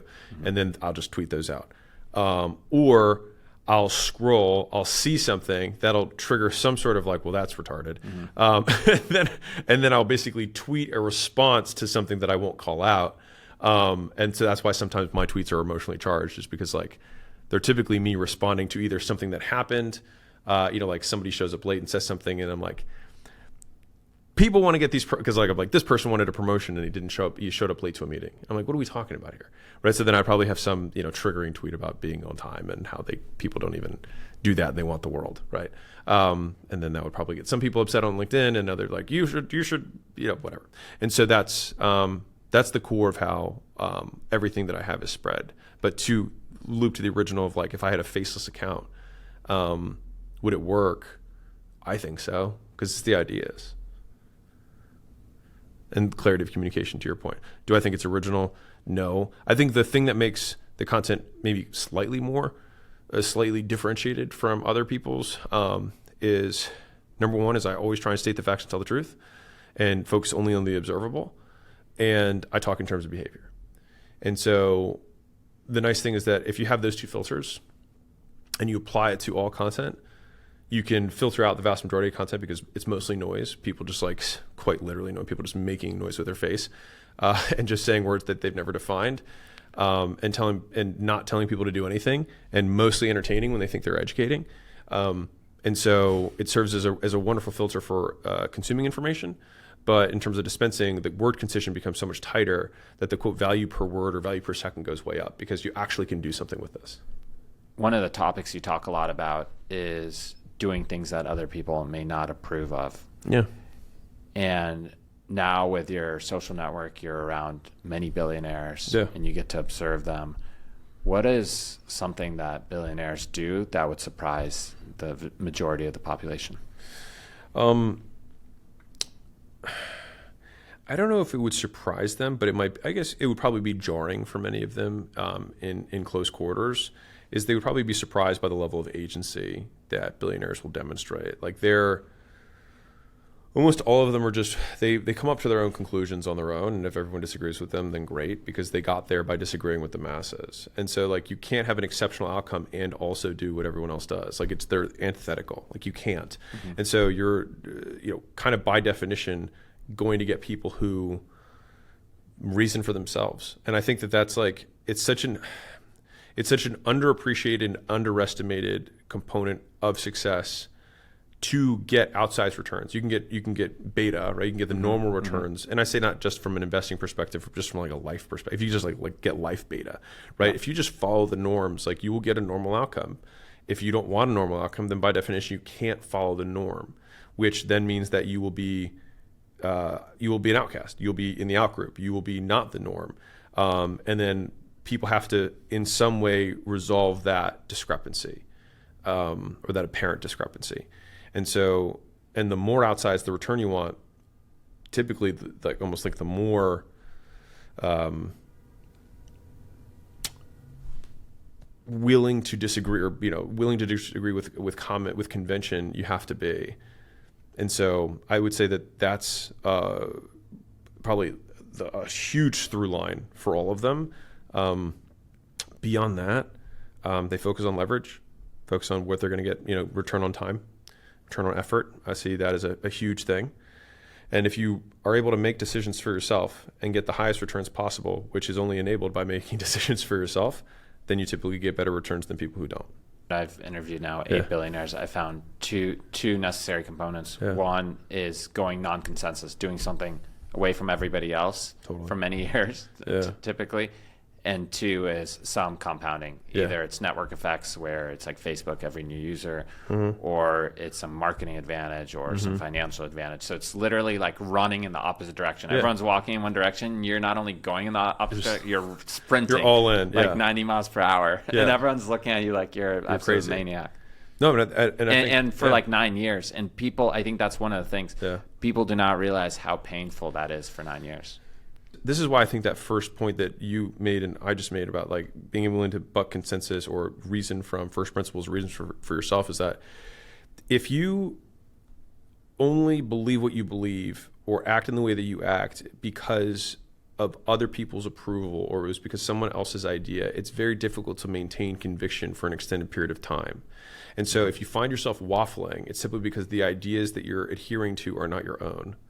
If you derive something from zero and built the foundation of whatever reasoning you have for whatever outcome or conclusion you have, and you believe in all the math or the reasoning that you're basing the decision on, if the whole world shouts at you that 2 + 2 is 5, if you're like here's 2 bottles and here's 2 bottles and 1, 2, 3, 4, like that's what it is. And if you know that there's a big pile of money, if you're right on that, then you're almost excited that most people don't agree with you because you're like, it's just going to mean a bigger pot at the end. And so I think that it's so difficult for most people because thinking is very hard. It takes effort to think. You almost need to create a bunker of like-minded people that believe in what you believe, and you could basically like stress test each other's theories or have somebody stress test and be like, are you seeing what I'm seeing? Oftentimes we have the same thing. We're merging media and limited partners. Literally trillions of dollars of people have gone on this podcast. We're at 5 trillion now. That's amazing. And now it's become a little bit more consensus, but in the beginning people are like, why are you running a media business? Why not an asset manager? We're like, this is the right to win. This is a competitive advantage. So it's even the most obvious things, if they're non-consensus, could seem like you're an idiot. Yeah, you're like, well, explain to me how this decreases the likelihood that I get more deals. Yeah. Or explain, here's my logic, poke holes in the logic. Forget about what everybody else is doing, but here's kind of my business plan. Yeah. And sure, like I want to actually improve. Where are the big holes here? Yeah. What assumptions am I basing this on that you think are wrong? Because there's obviously going to be some assumptions that we're not going to prove, and so some of them are going to be wrong or could be wrong. And how wrong can I be and still be right? And how many of them can be wrong and I still be right? And so we call them need to believes, but like, if we have some big bet, it's like, what are the need to believes for this to work? And if we're comfortable with there's really only one need to believe and we think it's likely, then it's like, well, hell, like let's push our chips in. This rooting of conviction, I think, is the most underrated thing. One of the most underrated things in investing. The joke is people ask when to buy, they never ask when to sell. Yeah. And I'll give you a good example. Let's say your friend told you to buy Bitcoin at $100 a decade ago. You probably would have sold at 140 once it went down from 160. Yeah, right. So you could have bought Bitcoin. Yeah. But if you had spent, 10, 15, 200 hours really understanding Bitcoin and stress testing it and understanding the strengths and the weaknesses, you might have hodled because you actually had conviction. So I think it's this investment of time and understanding and rooting of conviction that helps you weather any kind of storm. And I think the only way that you can have that level of conviction is either you're delusional or you have it in some sound argument that you reasoned. And I will also say this is probably like one wrinkle that I would add to the two elements of like high agency, some sort of leverage or compounding, some element that gives them better returns, is the willingness to change on a dime if some part of their reasoning was proven untrue. So it's not like they are romantic with the truth, not romantic with their process of getting the truth. And so if you said, here, these are my 5 points and this is why I'm going all in on this thing. If someone says, well, I think this one's wrong and here's my evidence, my experience, the people that I've seen that are most successful will just look at that. They'll take like a big long, you're right, we need to change everything. And then it's just like, and then they take action, right? Because they're like, wow, this whole pillar that I base this whole thesis on is actually incorrect. And so I need to change everything now. Andreessen Horowitz defines this as strong conviction loosely held. Yeah. I love that. The ability to have very strong conviction, but yet be able to revise them when new data comes up. He's great. He's a G. I love his ex. We're both big Elon fans. Mm-hmm. I sent you some clips on Elon's specific portions. I've been going down this rabbit hole of how he manages his companies. How do you explain how a human being could manage 7 companies and now also run Doge and all the other things that he's doing? I can't. I think he obviously gets tremendous return on his time and operates with huge operational leverage. The thing is, I have very little insight besides the clips that I see, on Instagram is like, what is reality? Yeah. So, I mean, decision making is probably some of the highest leverage thing that you can do. Mm-hmm. And so it's probably just what is the minimum amount of context that is required to make an accurate decision. And then he just is a decision making machine, and is able to spot problems, pattern recognize, and quickly correct course on the most important things across that many companies. I mean, it's obvious that he has I think he said it was like some sort of genetic mutation, some likely thing that his brain works better, faster, stronger than most people's. But from what I understand, he just basically works until he's exhausted, then plays Diablo for, a bunch of hours. And then that's what gets him to unplug. And then he starts again. He obviously has a bunch of lieutenants, in each of those companies that he has, absolute trust with, and they know kind of like the Elon way. And so I'd say probably a large degree is his ability to reinforce behaviors within the company that are conducive to value creation.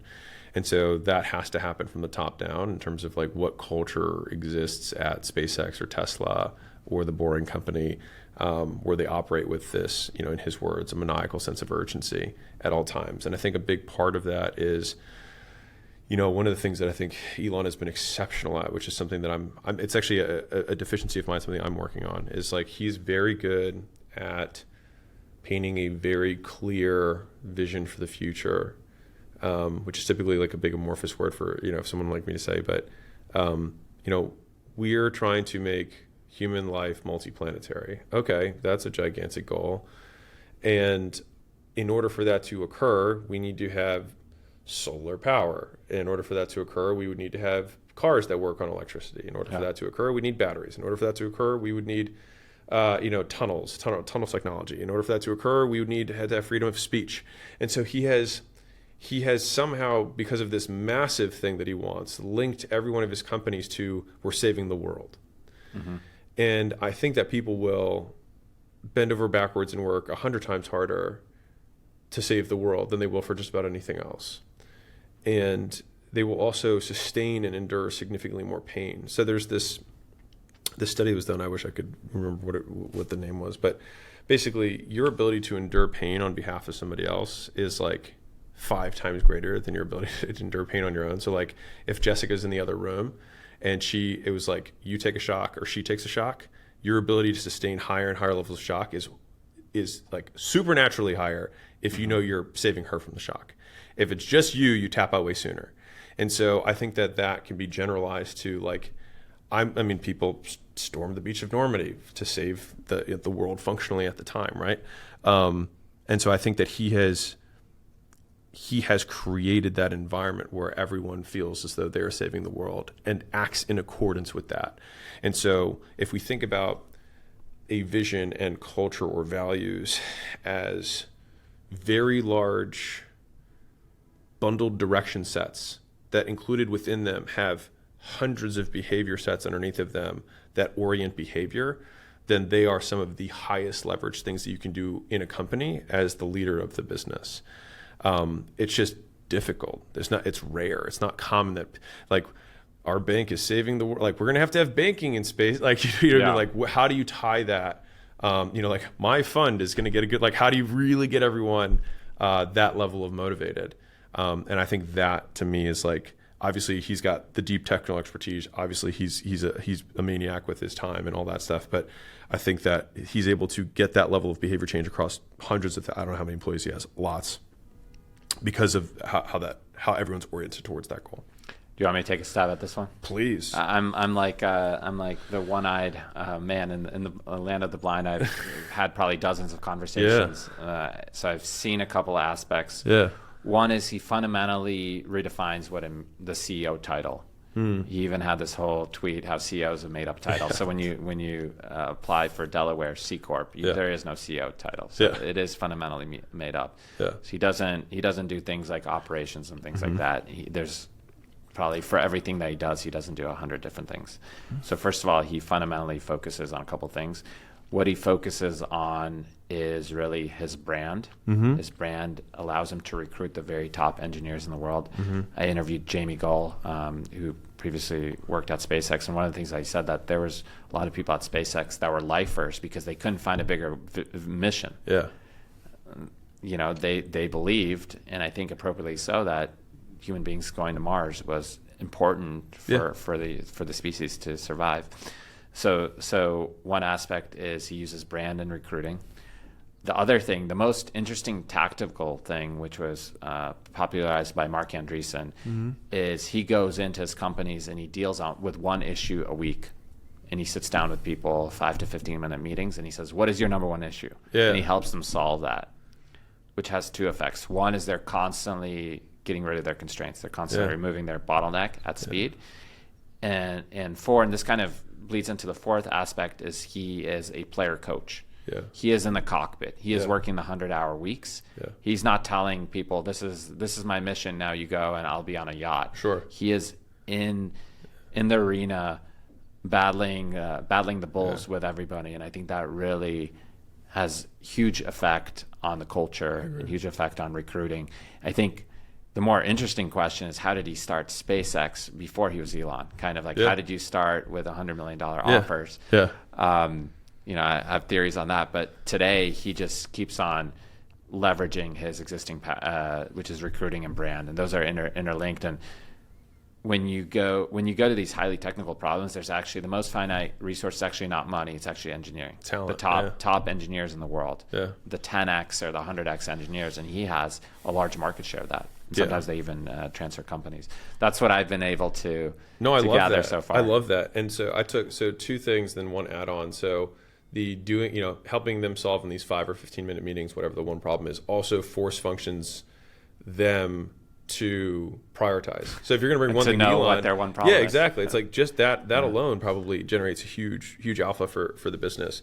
The plus one piece, as you've heard of Elon's algorithm. I don't think so. Oh gosh, it's like I probably use this all the time. It's like the most useful thing that I've gotten from Elon of all the things that I've consumed.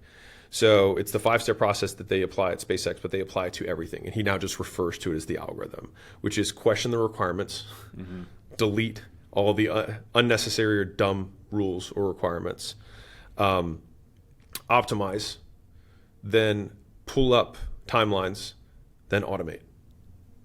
And so it's like, if you're trying to fix a media department, you come in and you're like, why do we do this that way? Okay, well, we don't need to do these 28 things that you guys are currently doing because it's dumb. All right, so how do we get the best guys to do the thing that makes us the most money or gets us the most views? Optimization. So we're reallocating resources towards the highest return. Okay, great. Now that we're doing that, how can we do it faster? Great. Now how can we automate it? And walking through that process has been like, it's been the back of my mind for when I'm fixing something, because it's just like really good. And especially the question of the requirements, which was one of the hardest ones, because it forces unconstrained thinking, which is you have to be like, well, why do we do that? And a lot of people don't know why they do what they do, because it's how we've always done it. It's so funny how humans are so easy to add things, kind of like we referenced at the very beginning. Like, we add things so easily, and we're so afraid to remove things, remove steps, remove processes. And we almost develop this mythology around process. We don't do it that way. And I think that's just survival brain, right? Well, it has worked. We haven't died doing it this way, so we should just keep doing it this way and wear pink socks, right? It's like, but why? Right, totally. You know what the greatest thinkers in the world and 7-year-olds have in common? Why? They always ask why. Yeah. And if you just listen to a 7-year-old and they'll just say why, and then they'll say something, and then they'll say why do you do that? Yeah. And you lead to some really good questions. Yes. I ask, even on the podcast, I ask some very fundamental, like, are you diversified? Yeah. And if it's a very high level thinker, they'll actually like think really deeply on it. And because it's like, how do you know you're diversified? By what vectors? It's like, how do you define these like it? dumb questions could end up being quite interesting answers. One of my my closest friend, who's basically a brother to me, he has this saying, which is the shorter the question, the longer the answer. Like, what's the meaning of life? Like, wow. What is it that I wrote I didn't have much time, so I wrote a very long letter. Yeah, no, exactly. Yeah, 100%. I think it's Pascal who said that. But yeah. Another concept SpaceX has specifically is responsible engineer, which you mentioned, this high agency, which is the engineer in charge of the part. They are fully responsible for everything with that part. Yeah. And the example they give internally is if supplier hasn't delivered any of the parts, why aren't you on the plane going to that supplier? Right, it's your fault. And a lot of the employees burn out after 6 months because they can't deal with this level of agency. Agency has a cost. Yeah. There's a reason why everybody is in high agency. It takes a lot of mental and physical power and emotional power as well. Yeah, it's so funny, the question, the requirements, like, I won't even get it, because I could tell horror stories of the times where I've like walked in and been like, why do we do this? And it's like, oh, that costs us $500,000 a year for this one department, and we don't even need it. Like, I'll tell you one. So we bought, for media, right? We bought a bunch of really expensive cameras that looked really nice because, the team's like, all right, we're going to build the studio or whatever. And so then I was like, why? So it started with, I was told we were going to build the studio so that it would be faster for me to record, so that I could just like literally walk across the hall and then just record, right? But then I realized months after the studio was built, because we'd always done it that way, that I would have to say, hey, I want to go record. And then they'd be like, all right, we'll be ready in 2 hours. And I was like, why is this taking so long? And this is your new studio? Yeah. And so they said, well, we have to set up the lights or whatever. And I was like, I'm always in the same spot. Why do we have to reset up the lights? And they're like, well, we use the same lights in your office as we do in Layla's studio.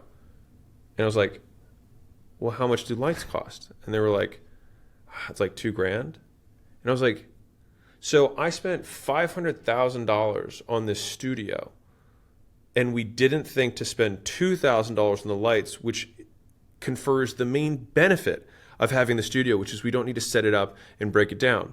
I started with the idea that the expensive cameras, right? Here was another one. After the videos were happening, I was like, tell me what stops us from posting it within 24 hours? Because I had like 2-week lead times on my videos. I was like, this is absurd. Like, why is this taking so long? And they were like, well, there's a big part of it is like uploading and download the files is actually this big pain in the butt. And I was like, okay, why do we need big files? And they're like, well, because we have these nice cameras. And I was like, why do we have nice cameras? And there was no real answer, because I have tons of videos. They're nicer than the not nice cameras. Right. And because all the people who are buying are people who are, media dorks and love cameras and audio, right? But the reality was, I can have an iPhone and say the same video and it'll crush, because the only thing that really matters, at least in the education space, is the quality of the information, not the behavior change. Yeah, it doesn't matter. It almost matters zero. The effects and the lighting and none of that matters in terms of video performance. And so when I brought that up, it was like, okay, so we have these massive massive, very expensive cameras, and I just said, like, we're not going to use them. Put iPhones up. And so I got so upset about this that I went on a plane and I was like, we're doing this whole thing with an iPhone and you're going to post it in 24 hours. And we did that. I saw that on the jet. Yeah, that's exactly what it was. And it's good. Yeah, and that video got almost 2 million views. And so it was to prove the point. I'm like, guys, this is not what matters. And so I had to go through each of these elements of so walking through this, it's finding the constraint within a process. And I think that's what the algorithm is so effective at, and so we ask this also with companies. Like, one of my favorite questions is, okay, so what stops us from 10xing the current our current deal flow? Let's say it's demand constraint. Yeah. So what stops us from doing 10 times more what we're currently doing? and they say, well, we couldn't do that because, and then insert reason. And if that reason's solvable, then it's like, well, why haven't we done it? Now, if that reason is obviously solvable, well, then why haven't we solved it? And then they'll bring up this other reason. And so you keep asking why, and eventually you get to like, oh, HR just hasn't put out the rec for that person yet. And I'm like, why? Because we have these other 3 roles that don't matter nearly as much, but this is the one constraint of the business. So this happens all the time in businesses, and I think part of it is because it's so rare to have people who actually do, I call it like pulling the thread. It's like, just keep pulling the thread. Like, what happens next? Why is this preventing us from doing ultimately the thing that has the greatest leverage on the growth of the business? And a lot of people just don't know. And I think part of that is because they don't have enough business acumen or business context to see like, no, when like this is the tip of the spear. Like if we need 3 times the sales guys to triple the business, and let's say that's aligned with the business objective, then us not have like, why haven't we just hired 10 recruiters, vendors to just go place all these roles immediately? Well, we have 1 recruiter. I'm like, yeah, but it'll take us 2 quarters at our current rate. I was like, when we could fill it in 7 days. And so the cost, and this is what I have to outline, I'm like, the cost is what 3x sales is over 2 quarters. So if we tripled revenue because we tripled the sales team by, because let's say we have sufficient demand, I was like, the cost, let's say it's a $1 million a month company for simple math. It's like, okay, so it would cost us $12 million of lost gains because you didn't want to pay a recruiter $20K times whatever the number of sales guys is that we need to triple revenue. Do you feel like that's a good decision? Like, we don't want to pay 200 to make 12 million. That seems dumb. We should not do that. But people don't boil it, like people don't pull the thread. Do you solve that on an individual level, or do you find ways to get people to be a higher agency? So what I'm going to say is probably going to be a little controversial, but I do think a big part of it is actually just like mental horsepower. I think some people don't have it. And you can't cope with that, with multiple variables. Everything. Yeah, multiple variables. Actually being able to sustain like multiple thoughts in your mind at the same time and play out scenarios, I think is really tough for a lot of people. Yeah. And that's where it's not that they want to be inefficient. Yeah, no, I don't think anyone wants to be inefficient. That's where it gets into competence. And so like, is that trainable? Maybe. I don't think horsepower is trainable. I do think that skills are trainable. To what degree is that a skill? I don't know. I probably have to think more about it. But skill is almost a reallocation of horsepower. Yeah. That's where it's like, what behavior change? Yeah, I can have someone follow a process, but like anyways. But that piece though, I think a lot about, and I would say the one common theme that's occurred in my business career has been that the quality of talent that I bring in has literally only gone up. Mm-hmm. That's like one constant in terms of like my income has been directly correlated with the quality of the people that I bring in and what I'm willing to pay them. Because every person has it's almost like this limiting belief of like what you can pay somebody. I mean, shoot, they just paid, John Ivy, 6.5 billion. Yeah, 6.5 billion. So like, there's a price, right? There's a price to get the best in the world. In open AI stock. Yeah. No, not cash. Good on that. Yeah, I mean, that's a big commitment on both sides, right? But I mean, if they do go to the hardware thing, it's a very rational deal. It's a completely rational deal, because if he actually unlocks the hardware, then they combine Apple with their. I mean, they just murder, and I think they will. Are you familiar with David Deutsch's concepts on memes? He's the person that popularized memes that Elon passed. And I think everything in kind of mimetic behavior, humans are basically follow these memes. You mentioned one earlier that's so ingrained in Silicon Valley that startups change the world. That's actually a meme. Yeah. There's no rationality behind it why a fintech company is changing the world. Yeah. It's just something that's repeated. One thing that I found in a lot of the top CEOs is that they have these the specific type of meme called folklore. So do you know about like the Nordstrom tire meme? So Nordstrom back in the day was number one in customer service, and they used to tell the story that this angry customer came in and they had been using a tire for like 10 years and they wanted to change the tire, and Nordstrom has this unlimited return policy. And they gave him back the money on the tire. And the joke is Nordstrom doesn't even sell tires. Right. Yeah. And it was this extreme version to show that the customer is right. Yeah. And if they were to go around and say the customer is right, it may not resonate. But the tire story, and you see this over and over. Amazon has the meme of the 2 pizza teams, and these are like really useful packaging to tell these beliefs. So maybe that is a story, is maybe the light story becomes a meme at acquisition.com, and you tell it to people, and then they may not think from first principle, but they might remember, oh, like, is this like the light thing? Why is there a company we could make $100 million from and we won't pay for their lunch because it's not in the budget or something? Exactly. Like this, it could be memed into the actual culture. No, I love that. Yeah, and I see that so I see these types of folklore stories as coming with series of behaviors that they seek to change, right? So it's not just one thing; it's many sets of behaviors. So I'll tell you. I mean, I could tell a zillion of them. So I'll pause. But yes, I love that. I wanted to get your advice on my own business and just brand building. A lot of what we're built was inspired by you, and just like giving content for an audience. Outside of just doing more, we're seeing some really great early results. Amazing. What are some other kind of practical guides for somebody wanting to build their brand in an audience, whether niche or not? If I want somebody who's between they want to start a fund, or they already have done their first and they want to get their second or third, right? I'm then thinking, like, what do these people consume? What are the biggest problems that they're dealing with right now? And then all of my content seeks to solve all of those problems. I mean, that's it. So create the reinforcement loop of listen to David, problem solve, listen to David, problem solve. Yeah, this guy's helped me so much. That's the Hormozification. Well, what do business owners struggle with? They struggle with marketing. They struggle with sales. They struggle with cash flow. They struggle with fixing their product, decreasing churn, recruiting. So these are all, because obviously, like, we're operators. We actually run a business. So that's what they struggle with. And so I make my content for business owners because that's what I'm trying to attract. So the two sides of your business, just to distill what's made you so successful. One is you're reinforcing, listen to Alex and good things will happen. Yeah.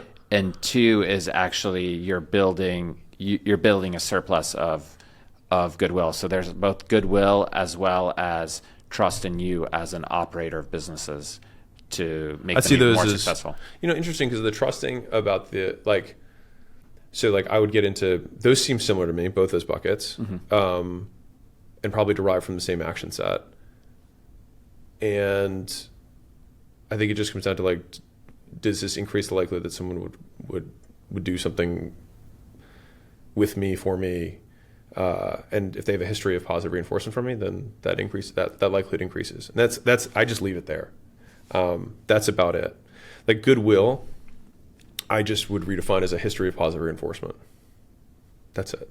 And so there's this big misconception, I think, in the kind of creator world. You've probably heard the give to ask ratio, that kind of thing. But it's interesting because when you read Steve Jobs' autobiography, he talks about this, or not his biography, by Isaac Walterson. Walter Isaacson. Thank you. He talks about how he still saw that withdrawal deposit concept within Apple, but via every product. And so he saw he believed that if the product was great, then we've deposited into the person's bank account, right? Figuratively. Yeah. Whereas a creator feels like if they ask for money, they have withdrawn from their quote goodwill. But the underlying assumption there is that the thing that you sold them was not good. Because if you were a creator and you came up with an iPhone, then people would be lining up around the block for the next time you sold something. So it's this zero-sum mentality where I've provided all this, and now you spend your money. You spend something that you don't really need. Reciprocity. Yeah, you don't really need it. Right. Whereas your second trade would also be accretive. Exactly. And I think that is a fundamental misconception. And I think the reason for that is because creators typically don't know how to make products that are exceptional.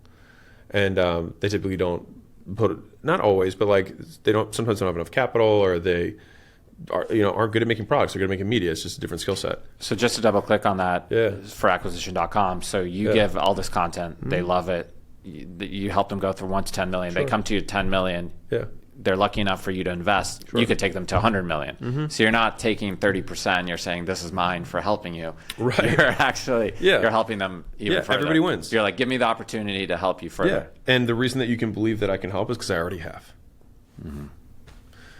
So it also self-selects, because if they if they adhere, basically if they have changed their behavior based on the content that I have, then it's likely that they will be able to respond favorably again in the future to the same types of direction, right? Now the nature and of also likely that they're grateful in that they're aware that you help them. Because some people will be helped and just never attribute it to it. We'll just internalize it. So that's actually a super interesting one. Yeah, attribution's very interesting.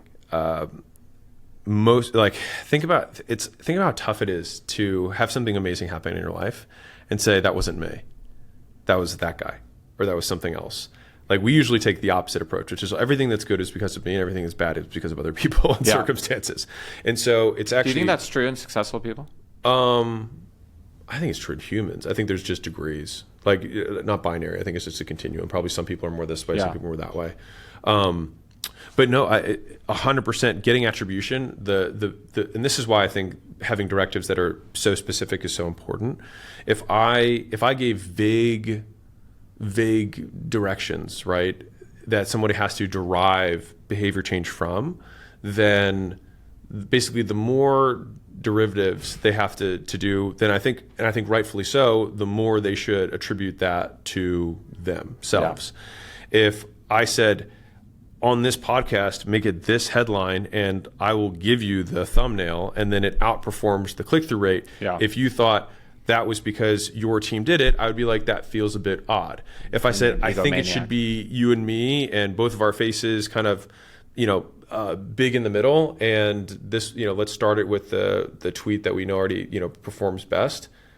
Maybe that's a middle. Like, he gave us some insight. It was kind of helpful, but like, we still made it, right? And it's that last, like, well, we still, like, whatever that part is, it's like the less gap there is between whatever your advice was and the action. I think the smaller the gap, the more the attribution will be there, which is why I am so specific with the stuff that I put out. And would a good criticism of my strategy be, it's always podcasts, it's always with LPs or GPs, and there should be more talking heads? Or if people are observing this and getting the value from the actual guest, that's fine. Do I have to go to a talking head as well? So thinking about this from like a short form, long form, how do I translate this into action for us, right? Short form, let's say somebody watched one short a day from me for a year, okay? And let's say that a short is 30 seconds for simple math. All right, so I have 365 shorts. That's 180-ish minutes, right? So that's 3 hours that they watched from me. Now, we know that most shorts are not 30 seconds. It's probably a third of that, right? So if they watched a short every day for a year, it's probably an hour-ish of content. Okay, I would for sure rather have someone just watch.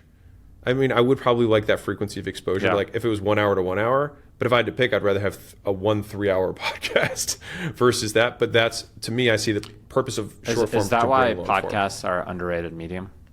Because you have one listen, but it could be 2 hours and it goes pretty deep. I've thought about this a decent amount. So like, I see podcasts actually as email lists. So with the exception, like true podcast, this is like YouTube plus pod. Like you repurpose there. But the vast majority, I would bet, of the channel growth comes from YouTube. Mm-hmm. And then it sustains on the audio. Right? If you did audio only, it's very difficult to grow audio only because there's very little suggestion. Spotify's beginning this, but for a very long time, people had to only grow off of word of mouth, sending podcasts to friends and family, whatever. And so if we see podcasts as an email list, then when someone comes to me and says, hey, I'm thinking about starting a podcast to grow my business, I'm like, that's like saying I'm thinking about starting an email list. Like, that's not going to grow the business. Now, unless you have a way of getting, exposure to it, then that's the way that it's going to grow. But if we look at, percentage likelihood of conversion, a podcast listener who subscribes is more valuable than any other subscription. If we just think about percentage of kind of timeshare, if you will, which is the average person, I think, has like 5 to 7 podcasts, something like that they subscribe to. You think about Instagram, it's like most people have like 1,000 people it's like not even close. Yeah. Order of magnitude's different. You go on a lot of other podcasts. Tell me about the calculus. Why would you go on somebody else's podcast? As essentially you're building their listenership. Sure. Tell me about the thought. So I don't do a ton. I almost exclusively do it with people that I like. It's somebody that I actually do really want to have a conversation with. I would say that's probably the biggest It's like the biggest vector. Yeah, it's the biggest. Yeah, it's like I'd seen you a while, and I always find our conversations fascinating, because you have such a different perspective from the like super LP side. You know what I mean? Yeah. Like that always brings such fresh eyes to what I'm thinking about, like in the super kind of like operational side. That's probably the biggest thing. From a like return on time perspective, I think it's like clips will generate. That's like what's the only upside for me realistically is probably like clips, and relationship. Yeah. Right. Those are the two kind of like alphas for doing it. It's not because you get to talk to a whole new audience and part of them will convert to you. With your audience, it's so niche and unique. Like there's definitely value there, because you have a superstar audience. I would say asking as a general, like why do I select them in general? The audience that I have is the audience that I want. Yeah. And so when I'm going with someone else's audience, I'm basically trying to like, I don't even think about it this way, but I guess you could imagine it's like, okay, of the people, where's the overlap of business people who listen to Chris Williamson, Yeah. in Modern Wisdom? Okay, like some of those people will then start, following my stuff that they hadn't heard about me before that. But if that were the case, then I would definitely be maximizing like only new podcasts rather than doing the same podcast That makes over. sense. And I tend to do the same podcast over. So if I'm looking at my behavior rather than what I would like, so my behavior would dictate that I usually just go to people that I enjoy